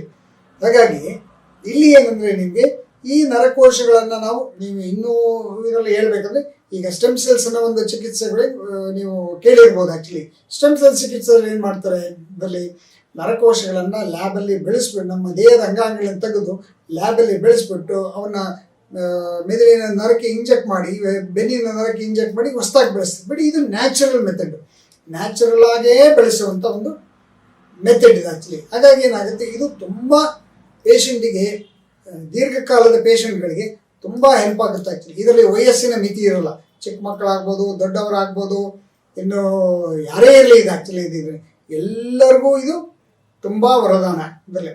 ಹಾಗಾಗಿ ನಾನು ಕೇಳ್ಕೊಳ್ಳೋದೇನೆಂದರೆ ಇದರಲ್ಲಿ ದಯವಿಟ್ಟು ನಿಮಗೆ ಲಕ್ವಾ ಬಂದಿದೆ, ನಾನು ಅಯ್ಯೋಪ್ಪ ನಾನು ತುಂಬ ದಿವಸ ಆಯಿತು, ಏನು ಮಾಡೋಕ್ಕಾಗಲ್ಲ, ನನಗೆ ಇನ್ನೂ ಸಾಧ್ಯ ಇಲ್ಲ, ನನ್ನ ಲೈಫ್ ಇಷ್ಟೇ ಅನ್ನೋದನ್ನು ನೀವು ದಯವಿಟ್ಟು ಮರ್ತ್ಬಿಡಿ. ಆ್ಯಕ್ಚುಲಿ ಈ ಚಿಕಿತ್ಸೆಯನ್ನು ನೀವು ತಗೊಂಡಿದ್ದೆ ಆದರೆ ಇದರಲ್ಲಿ ನಿಮಗೆ ಹೆಚ್ಚಿನ ಪ್ರಮಾಣದಲ್ಲಿ ನೀವು ಗುಣ ಕಂಡು ಮತ್ತೆ ಮೊದಲನೇ ಸ್ಥಿತಿಗೆ ಬರ್ಬೋದು. ಇದಕ್ಕೆ ಯಾವುದೇ ಸಮಯದ ಮಿತಿ ಇಲ್ಲ. ಆ್ಯಕ್ಚುಲಿ ಯಾವಾಗ ಬೇಕಾದ್ರೂ ಮಾಡ್ಬೋದು. ಆ್ಯಕ್ಚುಲಿ ನೀವು ಈಗ ಬಂದರೂ ಮಾಡ್ಬೋದು, ಈಗ ಬಂದು ಬೇಕಾದ್ರೆ ಇನ್ನೂ 1 ವರ್ಷ ಬಿಟ್ಟಾರೆ ಮಾಡ್ಬೋದು, ಇನ್ನು 10 ವರ್ಷ ಬಿಟ್ಟರೆ ಮಾಡ್ಬೋದು. ಆ್ಯಕ್ಚುಲಿ ಹೇಗೆ ಬೇಕಾದರೂ ನೀವು ಮಾಡ್ಬೋದು. ಎಷ್ಟು ನೀವು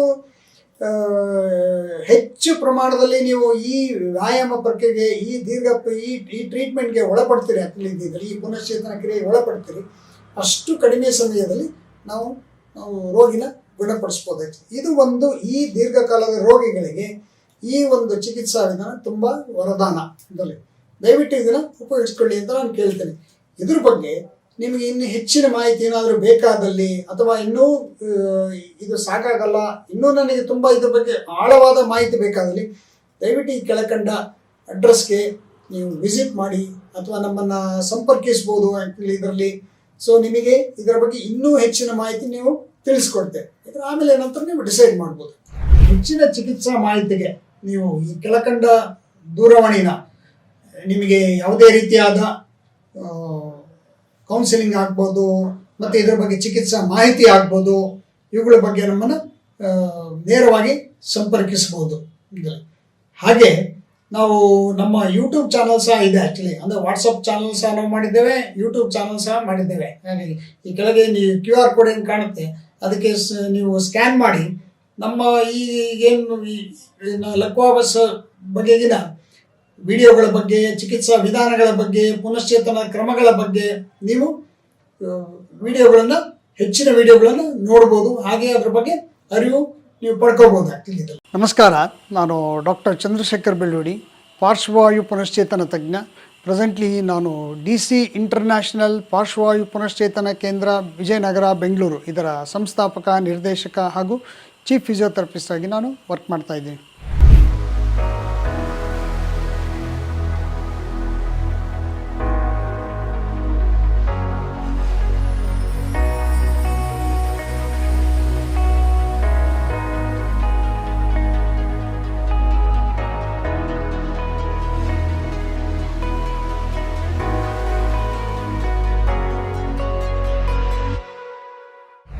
ಕಳೆದ 7 ಸಂಚಿಕೆಗಳಲ್ಲಿ ನಾವು ಲಕ್ವಾ ಬಗ್ಗೆ ವಿವರವಾಗಿ ತಿಳ್ಕೊಂಡಿದ್ದೇವೆ. ಅಂದರೆ ಲಕ್ವಾ ಅಂದರೆ ಏನು ಅಂದರೆ ಮೆದುಳಿನ ಆಘಾತ, ಇಂಗ್ಲೀಷಲ್ಲಿ ನಾವು ಬ್ರೈನ್ ಸ್ಟ್ರೋಕ್ ಅಂತ ಹೇಳ್ತೀವಿ ಆ್ಯಕ್ಚುಲಿ ಇದರಲ್ಲಿ. ಹಾಗಂದರೆ ಏನು, ಯಾಕೆ ಬರುತ್ತೆ, ಯಾರಿಗೆ ಬರುತ್ತೆ, ಅದಕ್ಕೆ ಕಾರಣಗಳು, ಲಕ್ವಾದಲ್ಲಿನ ವಿಧಗಳು, ಮತ್ತು ಲಕ್ವಾ ಬಂದ ರೋಗಿ ಹೇಗೆ ಏನೇನು ಕ್ರಮಗಳನ್ನು ತಗೋಬೇಕಾಗುತ್ತೆ, ಲಕ್ವಾ ಬಂದಾಗ ಹಾಸ್ಪಿಟ್ಲಲ್ಲಿ ಯಾವ ರೀತಿಯಾದ ಚಿಕಿತ್ಸಾ ಕ್ರಮಗಳ ಬಗ್ಗೆ, ಮನೆಗೆ ಬಂದಾಗ ರೋಗಿಯನ್ನು ಹೇಗೆ ಕೇರ್ ಮಾಡಬೇಕು, ಮತ್ತು ಯಾವುದು ವೈಜ್ಞಾನಿಕ ಚಿಕಿತ್ಸೆಗಳು, ಯಾವುದು ಅವೈಜ್ಞಾನಿಕ ಚಿಕಿತ್ಸೆಗಳು, ಅವುಗಳ ಬಗ್ಗೆ ನಾವು ತಿಳ್ಕೊಂಡಿದ್ದೇವೆ. ಅದೇ ರೀತಿ ಮೆದುಳಿನ ಬಗ್ಗೆ, ಮೆದುಳು ಅಂದರೆ ಏನು, ಅದು ಹೇಗೆ ಕೆಲಸ ಮಾಡುತ್ತೆ, ನರಕೋಶಗಳ ಬಗ್ಗೆ, ಮತ್ತು ಹೇಗೆ ಲಕ್ವಾ ಸಂಭವಿಸಿದಾಗ ನರಕೋಶಗಳ ಯಾವ ರೀತಿ ವರ್ಕ್ ಮಾಡ್ತವೆ ಅದರಲ್ಲಿ, ಹಾಗೆ ಅವರು ಹೇಗೆ ಪುನಶ್ಚೇತನ ಪ್ರಕ್ರಿಯೆಗಳ ಬಗ್ಗೆ ನಾವು ತಿಳ್ಕೊಂಡಿದ್ದೀವಿ ಆ್ಯಕ್ಚುಲಿ ಇದರಲ್ಲಿ. ಅದಕ್ಕೆ ಯಾವ್ಯಾವ ರೀತಿ ಚಿಕಿತ್ಸೆ ಬೇಕು ಅನ್ನೋದನ್ನು ನಾನು ವಿವರವಾಗಿ ತಿಳಿಸ್ಕೊಟ್ಟಿದ್ದೇನೆ ಇದರಲ್ಲಿ. ಇವತ್ತು ನಾನು ನಿಮಗೆ DC ಇಂಟರ್ನ್ಯಾಷನಲ್ ಪಾರ್ಶ್ವವಾಯು ಪುನಶ್ಚೇತನ ಕೇಂದ್ರ ವಿಜಯನಗರ ಬೆಂಗಳೂರು ಇದರ ಬಗ್ಗೆ ತಿಳಿಸ್ಕೊಡ್ತೇನೆ. ಈ ಸೆಂಟರ್ನ ನಾವು ಸುಮಾರು 25 ವರ್ಷಗಳ ಹಿಂದೆ ನಾವು ಸ್ಥಾಪಿಸಿದ್ವಿ.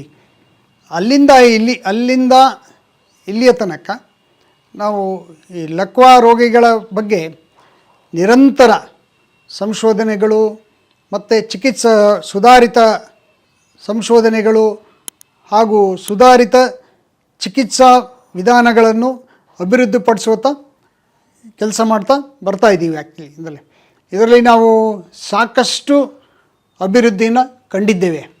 ಅಂದರೆ ಯಾವ ಮಟ್ಟಿಗೆ ಅಂದರೆ ಇಲ್ಲಿವರೆಗೂ ಏನಂದರೆ ಲಕ್ವಾ ರೋಗಿಗಳನ್ನ ಗುಣಪಡಿಸೋದು ಅಂದರೆ ಅದೊಂದು ದೊಡ್ಡ ಸಾಹಸವಾಗಿತ್ತು ಆ್ಯಕ್ಚುಲಿ.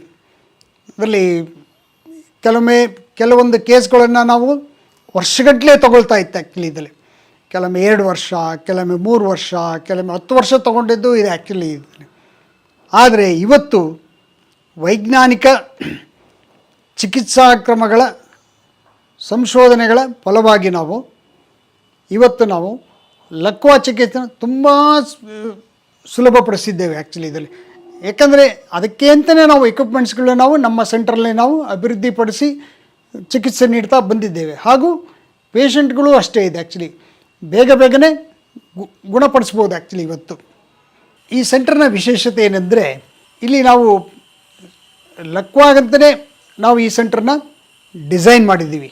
ಅಂದರೆ ಲಕ್ವಾಗೆ ಈಗ ಮೆದುಳಿನ ಆಘಾತ ಅಥವಾ ಲಕ್ವಾ ಪಾರ್ಶ್ವವಾಯುಗೆ ಅಂತಲೇ ನಾವು ಒಂದೊಂದನ್ನು ಪೇಷಂಟ್ಗಳಲ್ಲಿ ಏನೇನು ಸಮಸ್ಯೆಗಳು ಬರ್ತಾರೆ, ಸಮಸ್ಯೆಗೆ ಅಂದರೆ ಕೆಲವೊಮ್ಮೆ ಭುಜದ ಸಮಸ್ಯೆ ಆಗ್ಬೋದು, ಮತ್ತು ಕೈಗಳ ಸಮಸ್ಯೆ ಆಗ್ಬೋದು, ಬೆರಳಿನ ಸಮಸ್ಯೆ ಆಗ್ಬೋದು, ಸೊಂಟದ ಸಮಸ್ಯೆ ಆಗ್ಬೋದು, ತೊಡೆಯ ಸಮಸ್ಯೆ ಆಗ್ಬೋದು, ಮತ್ತು ನಂತರ ಕಾಲಿನ ಸಮಸ್ಯೆ ಆಗ್ಬೋದು, ನಡೆಯೋದಾಗ್ಬೋದು.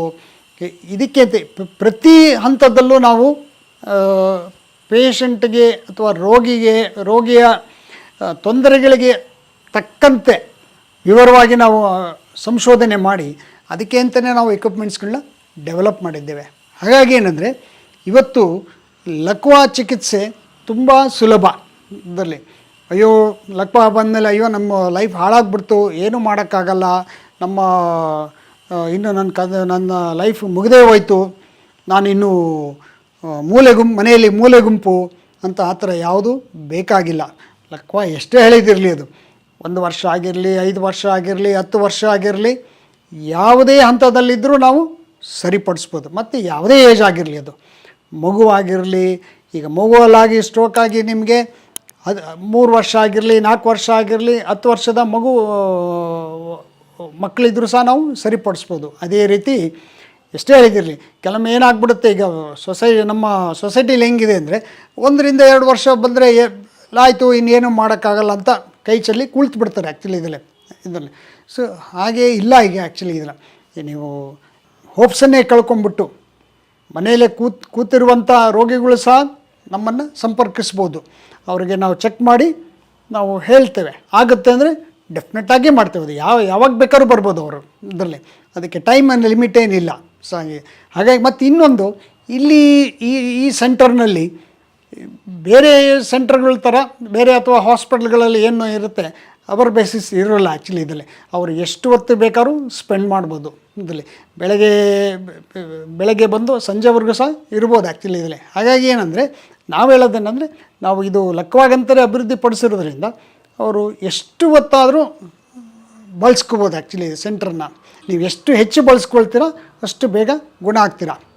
ಮತ್ತು ಇನ್ನು ಈ ಸೆಂಟರ್ನಲ್ಲಿನ ಎಕ್ವಿಪ್ಮೆಂಟ್ಸ್ ಬಗ್ಗೆ ಹೇಳೋದಾದರೆ ಆ್ಯಕ್ಚುಲಿ ಈಗ ನಾವೇನು ಮಾಡಿದ್ದೇವೆ, ಪ್ರಪಂಚದಾದ್ಯಂತ ಏನೇನು ರಿಸರ್ಚ್ಗಳು ನಡೀತಾ ಇದೆ ಆ ರಿಸರ್ಚ್ಗೆ ಅನುಗುಣವಾಗಿ ನಾವು ಎಕ್ವಿಪ್ಮೆಂಟ್ಸ್ಗಳನ್ನ ನಾವು ಈ ನಮ್ಮದೇ ಆದ ಒಂದು ಟೀಮನ್ನು ಮಾಡಿಬಿಟ್ಟು ನಾವು ಅಭಿವೃದ್ಧಿ ಪಡಿಸ್ತಾ ಬರ್ತಾ ಇದ್ದೀವಿ ಆ್ಯಕ್ಚುಲಿ. ಉದಾಹರಣೆಗೆ ಈ ಲಕ್ವಾ ಬಂದಾಗೇನು ಇಮಿಡಿಯೇಟ್ಲಿ ಲಕ್ವಾ ಬಂದಾದಮೇಲೆ ಪೇಷಂಟ್ಗೆ ಏನಂದರೆ ನಿಂತ್ಕೊಳ್ಳಿಕ್ಕಾಗಲ್ಲ ಇದರಲ್ಲಿ, ಅಥವಾ ಬೆಡ್ ರಿಡನ್ ಇರ್ತಾರೆ. ಅವರನ್ನು ಯಾರಾದ್ರು ನಿಲ್ಲಿಸ್ಬೇಕಂದ್ರೆ 2-3 ಬೇಕು ಆ್ಯಕ್ಚುಲಿ ಇದ್ರೆ. ಅದನ್ನು ನಾವೇನಂದರೆ ಆ ಪರಿಸ್ಥಿತಿ ಮನಗಂಡು ನಾವೇನು ಮಾಡಿದ್ವಿ, ಅದಕ್ಕೆ ಅಂತಲೇ ಒಂದು ಸ್ಟ್ಯಾಂಡನ್ನು ನಾವು ಅದಕ್ಕೆ ಅಂತ ನಿಲ್ಲಿಸಲಿಕ್ಕೆ ಅಂತಲೇ ಒಂದು ಎಕ್ವಿಪ್ಮೆಂಟ್ಸನ್ನು ನಾವು ಡೆವಲಪ್ ಮಾಡಿದ್ವಿ. ಇದರಲ್ಲಿ ಏನಾಗುತ್ತೆ, ನಾರ್ಮಲಿ ಪೇಷಂಟ್ ಮಲಗಿದಾಗ ಏನಾಗುತ್ತೆ, ನಾನು ಹಾಗೆ ಹಿಂದಿನ ಸಂಚಿಕೆಯಲ್ಲಿ ಹೇಳಿದ್ದೆ ಆ್ಯಕ್ಚುಲಿ, ನಾರ್ಮಲಿ ಪೇಷಂಟ್ ಮಲಗಿದಾಗ ಏನಾಗುತ್ತೆ, ಬ್ರೈನ್ಗೆ ಸರ್ಕ್ಯುಲೇಷನು ಅಂದರೆ ರಕ್ತ ಚಲನೆ ಕಮ್ಮಿ ಇರುತ್ತೆ ಇದರಲ್ಲಿ. ಹಾಗಾಗಿ ಅದನ್ನು ಸಡನ್ನಾಗಿ ಪೇಷಂಟ್ ಎದ್ದು ಕೂತಾಗ ಅವ್ರಿಗೆ ಕಷ್ಟ ಆಗುತ್ತೆ ಆ್ಯಕ್ಚುಲಿ. ಇದರಲ್ಲಿ ಸಡನ್ನಾಗಿ ಬ್ಲಡ್ ಫ್ಲೋ ಆಗೋದ್ರಿಂದ ಅವ್ರಿಗೆ ಗಿಡಿನೆಸ್ ಸಮಸ್ಯೆ, ತಲೆ ಸುತ್ತ ಸಮಸ್ಯೆಗಳು ಬರ್ತವೆ. ಹಾಗೆ ಏನಂದರೆ ಕೈಕಾಲುಗಳಲ್ಲಿ ಬಲ ಇಲ್ಲದೆ ಇರೋದರಿಂದ ಅವ್ರುಗಳನ್ನ ನಾವು ಎತ್ತಿ ನಿಲ್ಲಿಸೋದು ಕಷ್ಟ ಇದರಲ್ಲಿ. ಆಗ ನಮಗೇನಂದರೆ ಅದಕ್ಕೆ ಎಕ್ವಿಪ್ಮೆಂಟ್ಸ್ಗಳು ಬೇಕೇ ಬೇಕಾಗುತ್ತೆ. ಹಾಗಾಗಿ ನಾವೇನು ಮಾಡಿದ್ದೇವೆ, ಅದಕ್ಕೆ ಅಂತಲೇ ಒಂದು ನಾವು ಇವನ್ನ ಸ್ಟ್ಯಾಂಡಿಂಗ್ ಒಂದು ಫ್ರೇಮ್ನ ಡೆವಲಪ್ ಮಾಡಿದ್ದೇವೆ. ಹಾಗಾಗಿ ಏನಂದರೆ ಅದು ಚಿಕ್ಕವರಿಂದ ಹಿಡಿದು ದೊಡ್ಡವ್ರಿಗೂ, ತೆಳ್ಳಗಿಂದ ಹಿಡಿದು ದಪ್ಪನವ್ರಿಗೆ ಎಲ್ಲ ಯಾವುದೇ ರೀತಿಯಾದ ಪೇಷಂಟ್ ಇರಲಿ ಇದು ಆ್ಯಕ್ಚುಲಿ ಅದರಲ್ಲಿ ನಾವು ನಿಲ್ಲಿಸ್ಬಿಟ್ಟು ಅವ್ರಿಗೇನಂದರೆ ಅವ್ರಿಗೊಂದು ಬಾಡಿ ಕಂಟ್ರೋಲ್ನ ಸಮಸ್ಥಿತಿಗೆ ತರಲಿಕ್ಕೆ ನಾವು ವರ್ಕ್ ಮಾಡ್ತೇವೆ ಆ್ಯಕ್ಚುಲಿ. ಇದು ಒಂದು. ಮತ್ತು ಇನ್ನೊಂದು ಸಸ್ಪೆನ್ಷನ್ ಥೆರಪಿ ಅಂತ ಹೇಳ್ತೇವೆ. ಅಂದರೆ ಕೈ ಕಾಲುಗಳೇನೆಂದರೆ ಪೇಷಂಟ್ ತಾನಾಗೇ ಪ್ರಾಕ್ಟೀಸ್ ಮಾಡೋ ಥರ ಇದರಲ್ಲಿ. ಅಲ್ಲಿ ಥೆರಪಿಸ್ಟ್ ಎಫರ್ಟ್ ಏನು ಇರುತ್ತೆ, ಬಟ್ ಥೆರಪಿಸ್ಟ್ ಗೈಡೆನ್ಸ್ ಮಾಡ್ತಾರೆ, ಅವರು ಮಾಡ್ತಾರೆ. ಹಾಗೆ ಥೆರಪಿಸ್ಟ್ ಎಫರ್ಟ್ ಇಲ್ಲದೆ ಇರೋರಿಗೆ ಪೇಷಂಟ್ ತಾನಾಗೇ ಮಾಡ್ಕೊಳ್ಳೋ ಥರ ನಾವೇನಂದರೆ ಕೈ ಕಾಲುಗಳಿಗೆ ಎಕ್ಸಸೈಸ್ ಮಾಡೋ ಥರ ನಾವು ವ್ಯವಸ್ಥೆ ಮಾಡಿದ್ದೇವೆ ಆ್ಯಕ್ಚುಲಿ. ಅದೇ ರೀತಿ ಭುಜಕ್ಕಾಗ್ಬೋದು, ಬೆರಳುಗಳಿಗೆ ಆಗ್ಬೋದು, ಮತ್ತು ಚಿಕ್ಕ ಆಮೇಲೆ ಪೇಷಂಟ್ ಈಗ ಬಲಗೈಯಲ್ಲಿ ಎಡಭಾಗದ ಮೆದುಳು ಹಾಳಾದರೆ ಬಲಭಾಗದಲ್ಲಿ ವೀಕ್ ಇರುತ್ತೆ. ಹಾಗಾಗಿ ಏನಂದರೆ ಕೊನೆ ಹಂತದಲ್ಲಿ ಈಗ ಪೇಷಂಟಿಗೆ ಬರಲಿಕ್ಕಾಗಲ್ಲ, ಅದಕ್ಕೆ ಅಂಥ ಸಮಸ್ಯೆ, ಅದಕ್ಕೆ ಅಂತಲೇ ಬೆರಳುಗಳಿಗೆ ಅಂತಲೇ ನಾನು ಆಕ್ಯುಪೇಷನಲ್ ಥೆರಪಿ ಇದರಲ್ಲಿ ನಾವು ಅವ್ರಿಗೆ ಬರೆಯೋದು ಇದ್ರ ಬಗ್ಗೆಲ್ಲ ನಾವು ಅವ್ರಿಗೆ ಟ್ರೈನಿಂಗ್ ಕೊಡ್ತೇವೆ ಇದರಲ್ಲಿ.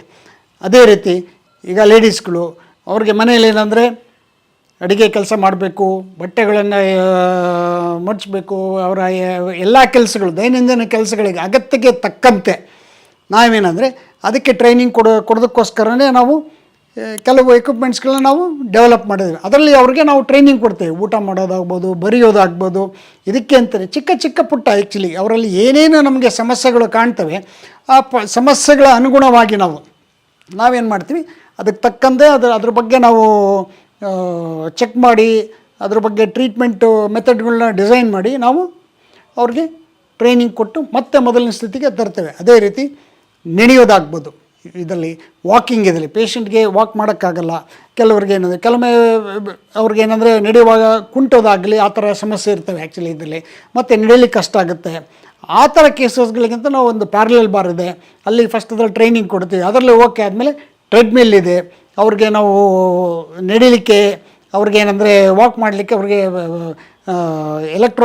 ಎಲೆಕ್ಟ್ರಿಕ್ ಟ್ರೆಡ್ಮಿಲ್ ಇದೆ, ಅದರಲ್ಲಿ ಅವ್ರಿಗೆ ನಾವೇನೋ ಟ್ರೈನಿಂಗ್ ಕೊಡ್ತೇವೆ. ಸೊ ದಟ್ ಏನಂದರೆ ಅವರು ಸ್ಪೀಡ್ ಇಂಪ್ರೂವ್ ಮಾಡ್ಕೋಬೋದು ಆ್ಯಕ್ಚುಲಿ. ಮುಂದೆ ಇರಲ್ಲ ಅವರು ಈಗ 0.5 ಕಿಲೋಮೀಟ್ರಿಂದ ಹಿಡಿದು 6 ಕಿಲೋಮೀಟ್ರ್ವರೆಗೆ ಅಂದರೆ ಫಾಸ್ಟ್ ಸಹ ನಡಿಬೋದು. ಹಾಗೆ ನಾವೇನೋ ನಿರಂತರವಾಗಿ ಕಂಟಿನ್ಯೂಸ್ ಟ್ರೈನಿಂಗ್ ಕೊಡೋದ್ರಿಂದ ಅವರು ಮೆದುಳೇನಾಗುತ್ತೆ ಅದಕ್ಕೆ ತಕ್ಕಂಗೆ ಮೊದಲು ಹೆಂಗಿರುತ್ತೆ ಇದರಲ್ಲಿ ಅದಕ್ಕೆ ತಕ್ಕಂಗೆ ಬ್ರೈನು ಅದು ರೆಡಿ ಆಗ್ತಾ ಬರುತ್ತೆ ಆ್ಯಕ್ಚುಲಿ ಇದರಲ್ಲಿ. ಇದು ನಮ್ಮ ಸಂಸ್ಥೆಯಲ್ಲಿ ನಾವು ಏನು ಈಗ ವಿಶೇಷತೆಗಳ ಬಗ್ಗೆ ನಾನು ಹೇಳಿದ್ದೇನೆ ಆ್ಯಕ್ಚುಲಿ ಇದರಲ್ಲಿ. ನೀವು ಇನ್ನೂ ಹೆಚ್ಚಿನ ಮಾಹಿತಿ ಬೇಕಾದರೆ ನಮ್ಮನ್ನು ಈ ಕೆಳಕಂಡ ಅಡ್ರೆಸ್ಗೆ ಸಂಪರ್ಕಿಸ್ಬೋದು ಅಥವಾ ನಮ್ಮ ಯೂಟ್ಯೂಬ್ ಚಾನಲ್ಗೆ ವಿಸಿಟ್ ಮಾಡ್ಬೋದು ಅಥವಾ ನಮ್ಮ ವಿಡಿಯೋ ಡಿಸ್ಕ್ರಿಪ್ಷನ್ ಏನು ನಾವು ವೀಡಿಯೋಸ್ ಹಾಕಿರೋದನ್ನು ನೋಡಿ ನಮ್ಮ ಮೊಬೈಲ್ ನಂಬರ್ಗೆ ಕಾಂಟ್ಯಾಕ್ಟ್ ಮಾಡ್ಬೋದು. ನಾವು ಇನ್ನೂ ಹೆಚ್ಚಿನ ಮಾಹಿತಿ ಬೇಕಾದರೆ ನಮ್ಮ ಸೆಂಟ್ರಿಗೆ ನೀವು ವಿಸಿಟೂ ಮಾಡ್ಬೋದು ಆ್ಯಕ್ಚುಲಿ ಇದರಲ್ಲಿ. ಮತ್ತು ಇನ್ನೊಂದು ಏನಂದರೆ ಅದು ಯಾವುದೇ ಇರಲಿ ಲಕ್ವಾಯದಲ್ಲಿ ನಾವು ಯಾವುದೇ ಪ್ರತಿ ಕೇಸನ್ನು ನಾವು ತುಂಬ ಚಾಲೆಂಜ್ ಆಗಿ ತಗೊಳ್ತೇವೆ ಆ್ಯಕ್ಚುಲಿ ಇದರಲ್ಲಿ. ಅದು ಚಿಕ್ಕದಿರಲಿ ಅಥವಾ ದೊಡ್ಡ ಪ್ರಮಾಣದಲ್ಲಿರಲಿ ಅಥವಾ ಎಷ್ಟೇ ಹಳೇದಿರಲಿ ಅದು ಆ್ಯಕ್ಚುಲಿ 1 ವರ್ಷ ಇರಲಿ 5 ವರ್ಷ ಇರಲಿ 10 ವರ್ಷ ಇರಲಿ 25 ವರ್ಷ ಇರಲಿ ಎಷ್ಟೇ ಹಳೇದಿದ್ದರೂ ಸಹ ನಾವು ಅದನ್ನು ಕೇಸಸ್ಸನ್ನು ಕೂಲಂಕುಷವಾಗಿ ಸ್ಟಡಿ ಮಾಡಿ ಮತ್ತು ಅದ್ರ ಬಗ್ಗೆ ಟ್ರೀಟ್ಮೆಂಟ್ಗಳ ಬಗ್ಗೆ ನಾವು ವರ್ಕ್ ಮಾಡಿ ಅವರನ್ನು ಮತ್ತೆ ಮೊದಲನೇ ಸ್ಥಿತಿಗೆ ತರಲಿಕ್ಕೆ ವರ್ಕ್ ಮಾಡ್ತೇವೆ. ಈಗ ನಿಮಗೇನು ಸ್ಕ್ರೀನ್ ಮೇಲೆ ಕಾಣ್ತಾ ಇದೆ QR ಕೋಡ್ ಇದರಲ್ಲಿ, ಅದಕ್ಕೆ ನೀವು ಸ್ಕ್ಯಾನ್ ಮಾಡೋ ಮೂಲಕ ನೀವು ನಮ್ಮ ವಾಟ್ಸಪ್ ಚಾನಲ್ಗೆ ನೀವು ಎಂಟ್ರ್ ಆಗ್ಬೋದು. ಮತ್ತು ಅಲ್ಲಿ ಸಬ್ಸ್ಕ್ರೈಬ್ ಆದರೆ ನಿಮಗೆ ಅಥವಾ ನಾವು ಅದನ್ನು ಫಾಲೋ ಮಾಡಲಿಕ್ಕೆ ಶುರು ಮಾಡಿದ್ರೆ ನಾವೇನೇನು ವೀಡಿಯೋಗಳನ್ನು ಅಪ್ಲೋಡ್ ಮಾಡ್ತೀವಿ ಮತ್ತು ಹೊಸ ಚಿಕಿತ್ಸಾ ವಿಧಾನಗಳ ಬಗ್ಗೆ ನಾವೇನು ತಿಳಿಸ್ತೀವಿ ಆ್ಯಕ್ಚುಲಿ ಅವುಗಳೆಲ್ಲದೂ ನೀವು ನೋಡಿ ಅದ್ರ ಬಗ್ಗೆ ಅರ್ಥಕೊಂಡು ಮತ್ತು ಇನ್ನೂ ಹೆಚ್ಚಿನ ಬೇಕಾದರೆ ನೀವು ನಮ್ಮನ್ನು ಸೆಂಟ್ರಿಗೆ ನೀವು ವಿಸಿಟ್ ಮಾಡ್ಬೋದು ಆ್ಯಕ್ಚುಲಿ ಇದರಲ್ಲಿ. ಹಾಗಾಗಿ ನನ್ನ ಒಂದು ಸಲಹೆ ಏನಂದರೆ ನಮ್ಮ ಚಾನಲ್ನ ನೀವು ಸಬ್ಸ್ಕ್ರೈಬ್ ಮಾಡಿ ಇದರಲ್ಲಿ ಮತ್ತು ಇನ್ನೂ ಹೆಚ್ಚಿನ ಮಾಹಿತಿನ ನೀವು